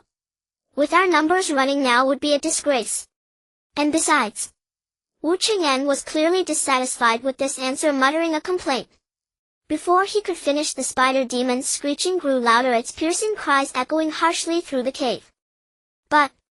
The blood bodhisattva, seemingly irritated by the laughter, looked up at the spider demon and said, "Who told you, I only have 2 birds?" The words had barely left his mouth when dozens of crows burst forth from his body, swooping at the spider demon, slashing and pecking at its flesh. The spider demon didn't even have time to react before it was engulfed in a sea of black wings. When the agonizing screeches faded, the crows flew back to the blood bodhisattva. The silk binding the blood bodhisattva had been completely severed. He shook off the remnants of webbing, his withered dark figure standing firm as an ancient tree awaiting the return of its flock. After tidying himself, the blood bodhisattva raised his eyes to Qingxuan across the way. And the utterly stunned Wu Cheng'en. "Well, plan unchanged?" the blood bodhisattva asked Wu Cheng'en, having clearly overheard their earlier scheming. "You handle my crows and the pilgrim beside you handles me." Wu Cheng'en immediately burst into deliberate loud laughter, declaring that the blood bodhisattva should wash his neck and wait. Then he whispered to Qingxuan, "We probably can't win or run." Qingxuan hastily waved his hands, but it was too late. "You have numbers and I'm alone. Your running now would be a disgrace, wouldn't it?" The blood bodhisattva tilted his neck just like the six-winged crow tilting its head on his shoulder. The words, though plain, were enough to make the previously confident Wu Cheng'en flush with embarrassment. At the same time, several crows took flight from the blood bodhisattva, flapping their wings to land in the direction of Wu Cheng'en and Qingxuan's escape route. Qingxuan sighed, casting a reproachful glance at Wu Cheng'en. Wu Cheng'en pursed his lips, then couldn't help but exclaim, "Your ears are sharp. Our odds are less than 1 in 10. No. 2 in 10, Qingxuan replied with a frown. With such a disparity in strength, he had no desire to fight to the death. But since their opponent clearly offered no path of escape, they could only fight to the bitter end. The blood bodhisattva didn't seem eager to attack, instead bending down to examine the spider demon's shattered remains. After a close inspection, the blood bodhisattva raised a finger, and a crow on his shoulder took flight, pecking around the spider demon's corpse. Soon it retrieved an irregular pail. The black stone was brought back to its master's hand. Blood bodhisattva held the stone aloft, seemingly inspecting its quality. Before long he lowered his hand and tossed the stone toward Wu Cheng'en. "This is hardly a refined piece of work. This inner core is barely considered formed. No wonder this demon took such a ghastly form after assuming human shape." The faintly black stone tumbled and came to rest between Wu Cheng'en's and Qingxuan's feet. Upon closer inspection, though crude and unremarkable, the stone pulsed faintly like the heart of a living creature. "You know what an inner core is, don't you?" Blood bodhisattva tilted his head as usual, seemingly testing them. Wu Cheng'en and Qingxuan exchanged glances, uncertain of his intent. "Of course we do," Wu Cheng'en answered loudly, unwilling to be cowed by the mocking tone. "An inner core is the very essence of every demon. In essence, a demon's inner core is much like a human's soul. When a demon first gains sentience, it naturally condenses its demonic aura into a solid form, eventually crystallizing into a core. This is the initial shape of the inner core, which is later used to circulate and store demonic energy during cultivation, while being refined and polished over time. The higher a demon's cultivation, the more flawless and lustrous its inner core becomes, more translucent in quality and varied in size. Yet the so-called essence absorbed by a demon's inner core is mostly the karmic debt left behind by its misdeeds, which is why this object has always been regarded as an ill-omened thing. An ordinary person could never touch it with bare flesh the way blood bodhisattva did, lest they be infected by the demonic aura or even burned by it. As mentioned before, the inner core is nearly identical to a soul. The demonic aura would invade a person's soul in an unnatural manner, and once that happens, the next step is demonic transformation. Though it was unclear why blood bodhisattva was asking what he already knew, it was evident he had his own agenda. "Get on with it." Seeing that Wu Cheng'en remained motionless, blood bodhisattva urged him on. Qingxuan frowned, tightened his grip on the prayer beads in his left hand, and placed his right hand on Wu Cheng'en's shoulder. Wu Cheng'en immediately stepped forward, lowering his stance, pen and paper clutched tightly. Blood bodhisattva across from them seemed to realize his words were poorly chosen and corrected himself. "Not fight me, the inner core." With that, blood bodhisattva muttered to himself, "Fight me? Are you out of your minds?" Wu Cheng'en was taken aback, then looked back at Qingxuan as if seeking guidance. Qingxuan clearly hadn't anticipated this turn either, and it threw him off balance. What should they do? Was he supposed to let Wu Cheng'en reveal his secret technique in front of the Jinyui? But judging by blood bodhisattva's words, it hardly seemed to be a secret anymore. "Don't hold back." Blood bodhisattva saw through Qingxuan's hesitation and cut straight to the point. Back in the capital, some among the Jinyui already noticed this scholar's abilities were no simple matter. "But I always thought such talk was too far-fetched, mere hearsay from the lower ranks. Seeing is believing, as they say. If you truly possess such skill, then we might have something worth discussing. But if it's just some street performer's trick..." Blood bodhisattva trailed off. The dozens of restless crows hovering around him supplied the rest of the sentence. So, it was true. Wu Cheng'en had already been marked back in the capital. At this realization, Qingxuan felt a surge of regret. Meanwhile, Wu Cheng'en looked strangely at ease, since he already knows.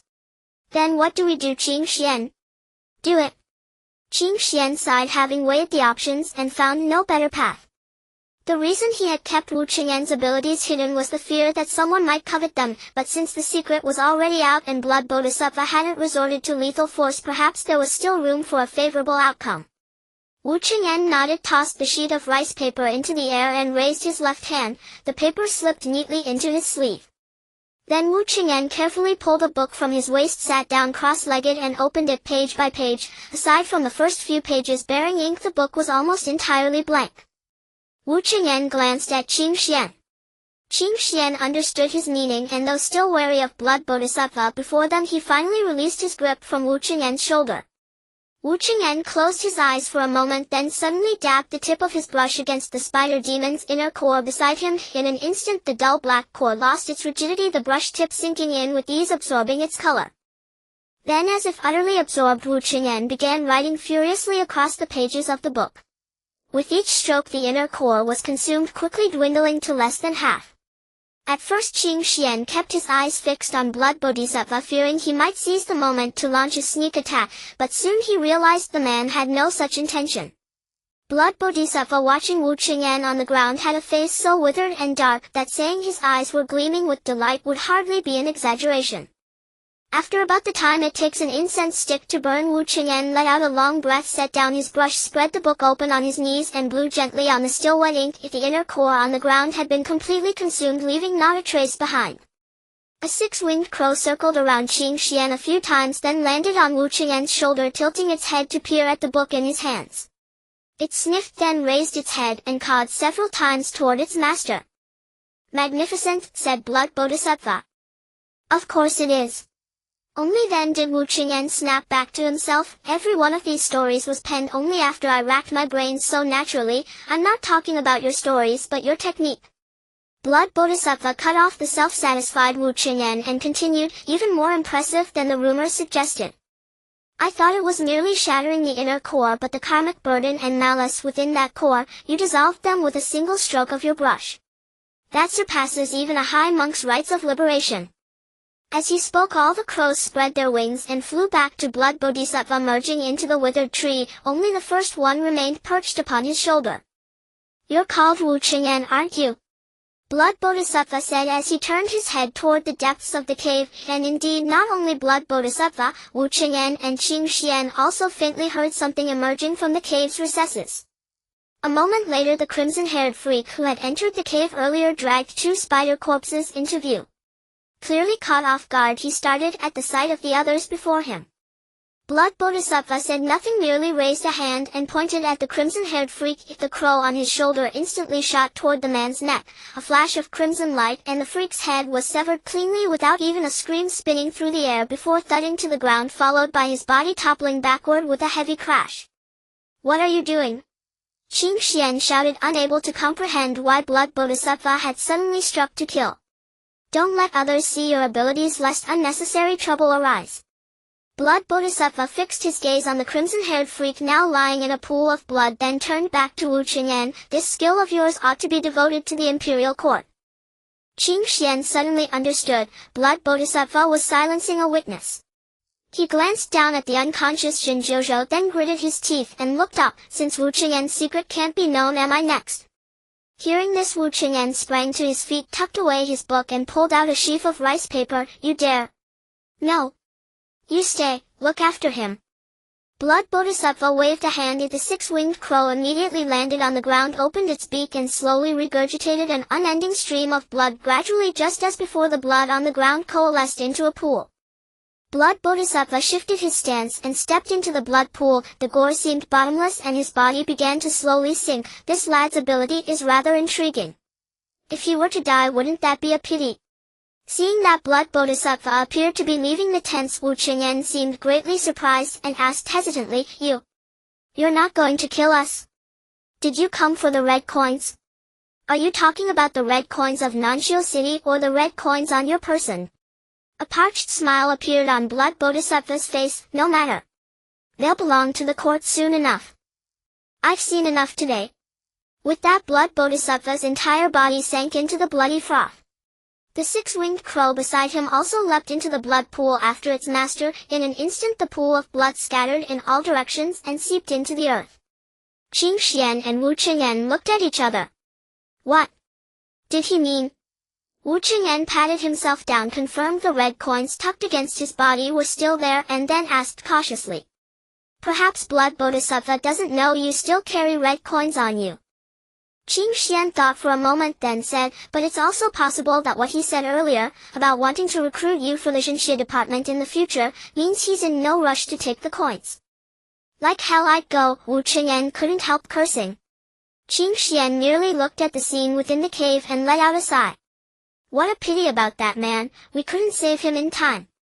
Qingxuan's tone was full of self-reproach as he pointed at the crimson-haired man's corpse. You could say he died a dismembered death because of us. What do we do? Only then did Wu Cheng'en realize the crimson-haired freak had indeed died rather unjustly. At the very least we should bury him. Qingxuan looked at Jin Zhou, who still hadn't regained consciousness, and voiced his thoughts. Wu Cheng'en nodded in agreement and hurried toward the crimson-haired man's corpse, but after only a few steps he stopped abruptly and pointed ahead in shock. Qingxuan, look. Qingxuan didn't need the warning, he had already seen the anomaly. The crimson-haired man's body twitched, then began groping around as if searching for something. Soon he found the severed head that Blood Bodhisattva had chopped off. Satisfied, the crimson-haired freak hurriedly placed the head back onto his torso like donning a hat, then sprang up with a swift kip-up and stood on his own 2 feet. Well, I'll be damned. Wu Cheng'en was dumbstruck at a complete loss for how to react. But soon Wu Cheng'en would realize he had spoken too soon. The crimson-haired freak touched his neck, wiped away the blood near the wound, and seemed somewhat weakened. After a brief glance at Wu Cheng'en and Qingxuan, he turned and bent down over the 2 demon corpses he had dragged over, opened his maw wide, and began to feast voraciously. When Jin Zhou woke, he clenched his right hand fiercely, only to find a hollow emptiness in his chest. The familiar grip of his blade was absent. With eyes still shut, he turned over, attempting to sit up, but felt something resting against his wrist. He dared not move further and forced his eyes open to see a Taoist priest with hair as white as a crane's feathers and skin wrinkled like chicken flesh, bearing fresh wounds that seeped blood on his arms and face, injuries no less severe than his own. The priest's withered fingers were pressed against his pulse, taking his measure. This was the 2nd floor of an inn in Nanqiu City. Jin Zhou glanced toward the window. The paper was blackened with soot, suggesting it was already past midnight. Ah, the great hero awakens. No serious harm, I trust. The priest, noticing Jin Zhou's open eyes, taunted with a tone of amusement, must say your physique is remarkably sturdy. An ordinary man wouldn't be up and about so soon after such a beating. You, sir, are truly formidable. Jin Zhou clenched his jaw and said nothing, ignoring the man's frail appearance, and shoved him.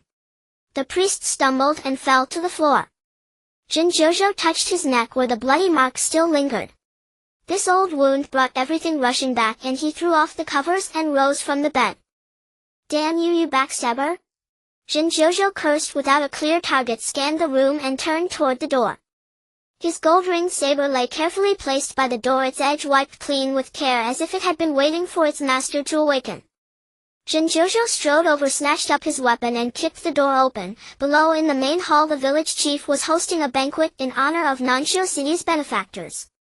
A square table was laden with wine and dishes. Seated around it, aside from Wu Cheng'en and Qingxuan, was none other than the crimson-haired stranger. The 3 occupied 3 sides, leaving the eastern seat conspicuously empty, a spot that didn't seem intended for the village chief. Most striking of all, at the very center of the table lay a strip of yellow silk upon which rested the object of everyone's fervent desire. The red coin. No one had any appetite. All eyes were fixed on the red coin at the table's center, and no one spoke. Silence, an unbearable silence. After about the time it takes an incense stick to burn, the village chief cautiously ventured, so as for who the red coin belongs to, perhaps the benefactors can discuss it among themselves in a moment. A sudden crash of the door being forced open. Everyone looked up in unison to see Jin Zhou standing with his saber held horizontally, glaring at the assembled group below. Behind him the Taoist priest stumbled out, trailing after, but dared not draw near. Awake! Wu Cheng'en looked up, offering a casual greeting by way of acknowledgement. Jin Zhou's eyes blazed with fury. He leaped from the 2nd floor in a single bound, raising his blade to strike without a second thought, but the crimson-haired stranger was no ordinary foe. Unfazed by the sight, he simply opened his gaping maw and drew a 5-foot steel fork from his own throat, gripping it in his hand. This spectacle gave Jin Zhou a moment's pause. The crimson-haired stranger immediately sprang upward, catching Zhenjiuzhou's descending blade midair with his fork, and with sheer force shoved him aside and pinned him down. "Let go." Zhenjiuzhou tried to wrench his saber free from the stranger's fork, but found the man's strength astonishing. The blade seemed welded to the fork, immovable. "This has nothing to do with you. I'm going to cut down those two backstabbing bastards over there." Wu Cheng'en and Qingxuan exchanged glances, both equally bewildered. The village chief hastily rose, urging Zhenjiuzhou to lower his blade and talk things through. But Zhenjiuzhou, his face contorted with indignation, declared that he had single-handedly subdued the demon earlier, only to be ambushed by treacherous schemers and nearly left hanging in a cave to die. "I'm a goddamn imperial official." With the crimson-haired stranger blocking his path, Zhenjiuzhou could only turn sideways and shout toward Wu Cheng'en and Qingxuan, spelling out the gravity of the matter. "You're plotting against an imperial officer, do you understand? If anything happens to me when the 28 constellations come investigating, not only will you be in trouble, but Nanxiu City, which hired you to go up the mountain, will be dragged into it as well." A chill ran down the village chief's spine and he collapsed back into his seat. It was Wu Cheng'en, seated nearby, who finally pieced together the reason for the man's fury. After defeating the two lesser demons, Zhenjiuzhou must have believed his deed was done, only to be struck down by the very pair he'd caught a glimpse of at the end, Wu Cheng'en and Qingxuan.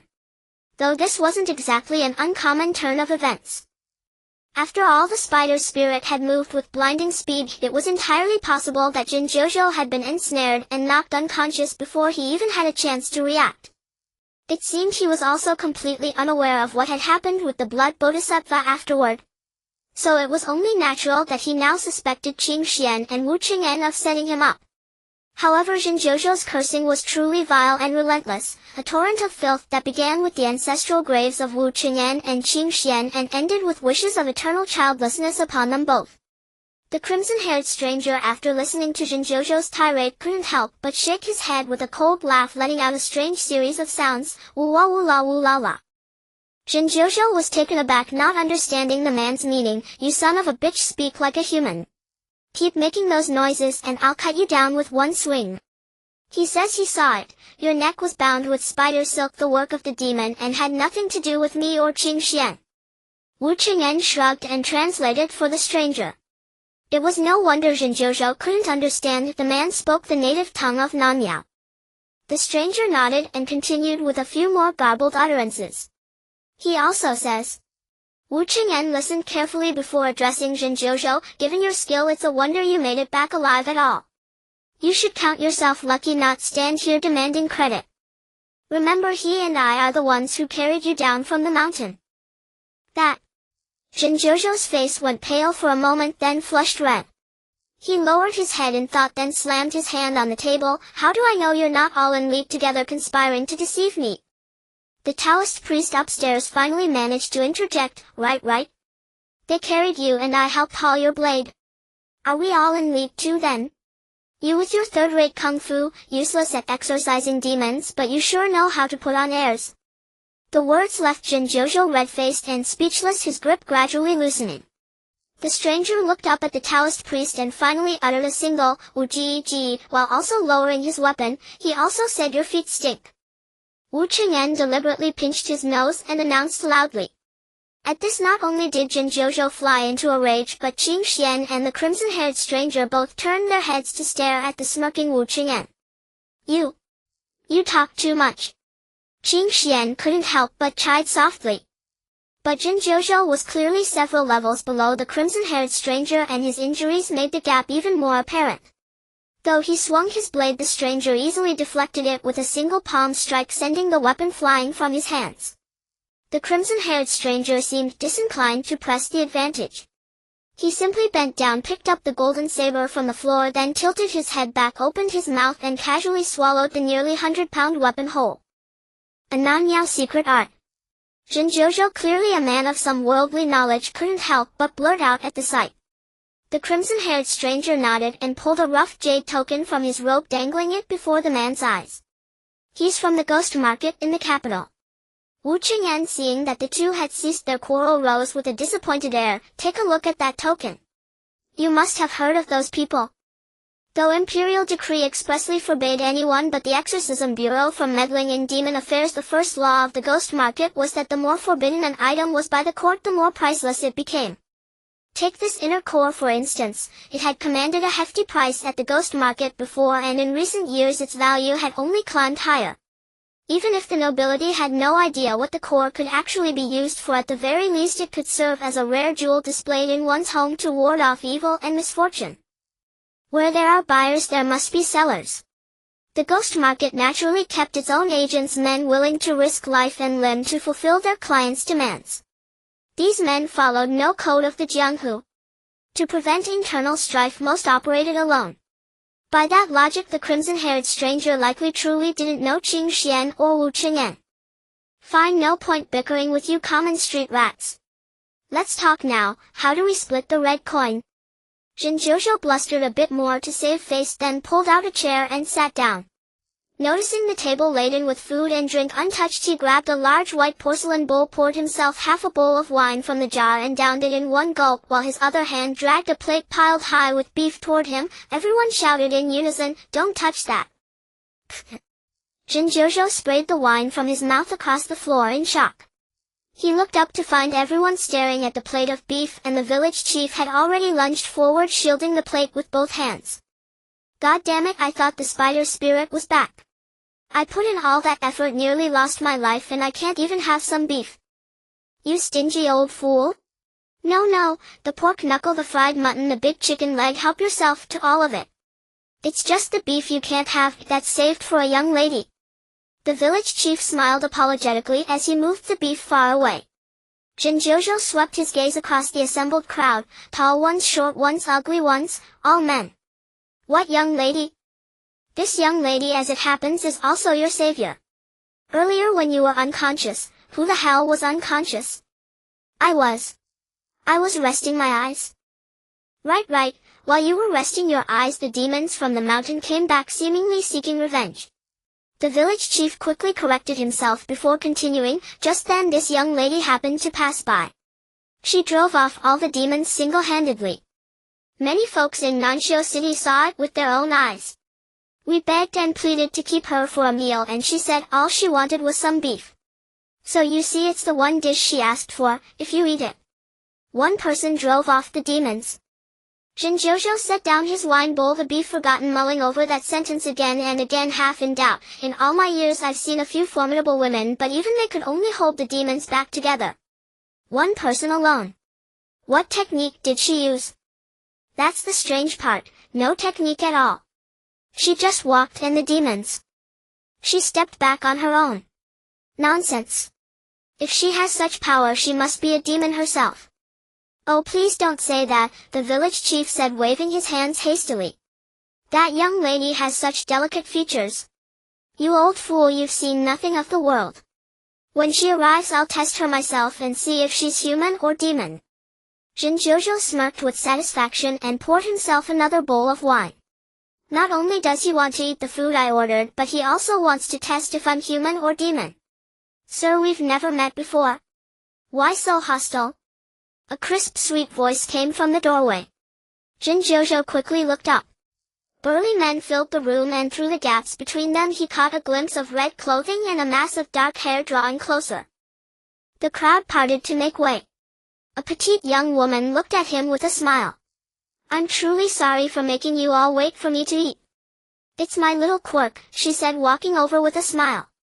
"If I get dirt on myself, I simply must wash it off. Village chief, thank your wife for boiling the water for me." The chief bowed slightly and gestured for her to sit. Only then did Jinjiuzhou get a clear look at her. Her hair was loosely tied in a bun with a gold hairpin, the wet ends dripping water onto her damp vermilion short jacket. Her waist was slender as a wasp's, and the silver hilt of a sword peeked out from behind her back. The bathwater must have been scalding, for her cheeks were flushed a lively red and a fine sheen of sweat dotted her forehead. She pursed her lips in a smile, her gaze sweeping over everyone in the room, her dark jet-black pupils moving with startling speed. Everyone blushed and lowered their heads. "And no, I wouldn't dare." Jinjiuzhou stammered. "Eat then." The girl spoke again. As if given a command, everyone obediently pulled out a chair and sat down, picking up their chopsticks in unison but not daring to move. If you're all too shy, I'll start first. Saying this, she pulled the plate of beef towards her, eating as she spoke. My family has strict rules. We're not allowed to eat plow oxen, not even ones that die of old age. They say once you taste it, you'll never forget it and never be able to give it up. When I was very young, a married cousin secretly gave me a slice of braised beef. I've never been able to forget it since. Hey, your family is certainly old-fashioned. It was the Tang dynasty's law that forbade eating beef, isn't it? Didn't anyone tell your parents the Tang dynasty fell long ago? Wu Cheng'en muttered under his breath. Qingxuan shot him a glare and he quickly shut his mouth. But the girl heard him anyway. Her face paled slightly as if she were uncomfortable. Then she put down her chopsticks. I'm full. Please don't stand on ceremony, miss. You exerted yourself greatly to vanquish the demon earlier. You must eat more, the chief said quickly, adding half a bowl of millet rice for her. The girl smiled. It wasn't much effort. I just took a walk around. The demon was afraid of me. Oh. Subduing a demon without a fight, quite impressive. Zhenjiuzhou, who had been watching coldly, finally spoke again. But chief, think carefully. I did real work to eliminate that demon. I single-handedly killed 2 spider demons. Who knows what kind of charm she used to scare them off. They might even come back someday. If you're willing to give me that red coin, I'll come running whenever Nanxiu City has trouble. Oh dear, the chief rushed over to Zhenjiuzhou. Let's finish our meal before we talk about the red coin, shall we? Enough talk. Zhenjiuzhou suddenly snatched up the red coin and slammed it onto the center of the table. We're all here for this. You're all so respectful to this little girl. Are you planning to give her the red coin? If that's your intention, you'll have to ask my blade here if it agrees first. My name isn't little girl. It's Li Tang. The girl also stood up gracefully, staring at the center of the table. This red coin. Li Tang tilted her head, then casually reached out, picked up the coin, examined it, and carefully placed it back down, her face full of confusion. The crimson-haired stranger and Qingxuan beside him both became more cautious upon seeing Li Tang's reaction. It seemed Li Tang also knew. Before Li Tang could speak, Qingxuan spoke first. Since you claim the greatest merit, then the coin should be yours, right, Zhenjiuzhou? Just promise this: if Nanxiu City ever faces trouble, no matter where you are in the world, you must come when called. It was Wu Cheng'en who jumped up. Give it to him. Qingxuan, have you lost your mind? Li Tang seemed not to understand Wu Cheng'en's reaction, her brow furrowing slightly. Qingxuan, however, reached out and quietly pulled Wu Cheng'en back, signaling him not to interrupt. Zhenjiuzhou, upon hearing this, was filled with astonishment, as if he hadn't expected things to turn out this way. He glanced cautiously at the crimson-haired stranger beside him, as if seeking confirmation. The stranger gave a slight nod. Zhenjiuzhou immediately reached out, snatched the red coin from the table, and tucked it into his robes. Don't worry, since you all show me such respect, I'll protect Nanxiu City from this day forth. Of course, everyone worked hard on this demon-hunting expedition. As he spoke, Zhenjiuzhou pulled out a heavy ingot of silver and placed it on the table. The crimson-haired stranger couldn't help but let out a laugh. The past was all a misunderstanding. I, Zhenjiuzhou, have been rude. From now on, we are friends. If you ever run into trouble, just mention the name of Zhenjiuzhou of the 28 constellations. Zhenjiuzhou clasped his fists in salute, showing no signs of negligence, as if taking his leave. The crimson-haired stranger sized up Zhenjiuzhou, then opened his bloody maw and from the depths of his throat retrieved the weapon he had swallowed earlier, returning it to its owner. Zhenjiuzhou wasted no time. He took his weapon, drained his wine in one gulp, bade his farewells, and left the inn. Before long, from a distant street came the urgent sound of horse hooves and a jubilant drunken cry, "I'm rich! I'm rich!" Seeing this, the village chief seemed to tremble slightly. One wanderer gone. So what are your plans, immortal cultivator?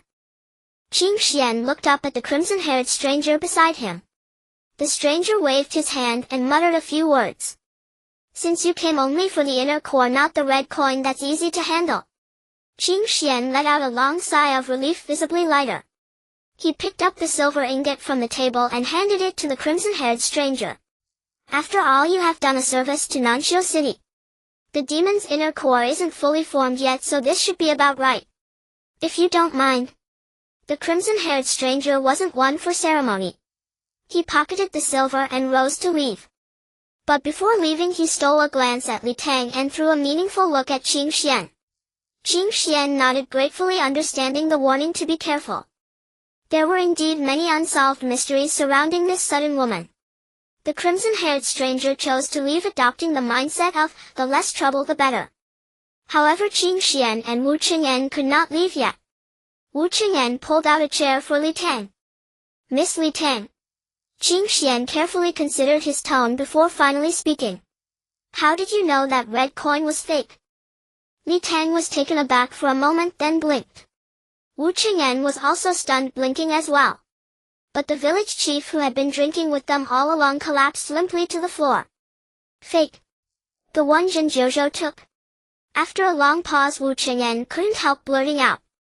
Qingxuan nodded, seemingly unsurprised by the chief's reaction.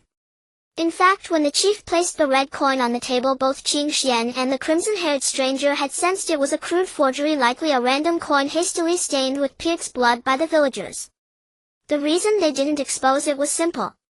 The crimson-haired stranger simply felt he wasn't there for the red coin.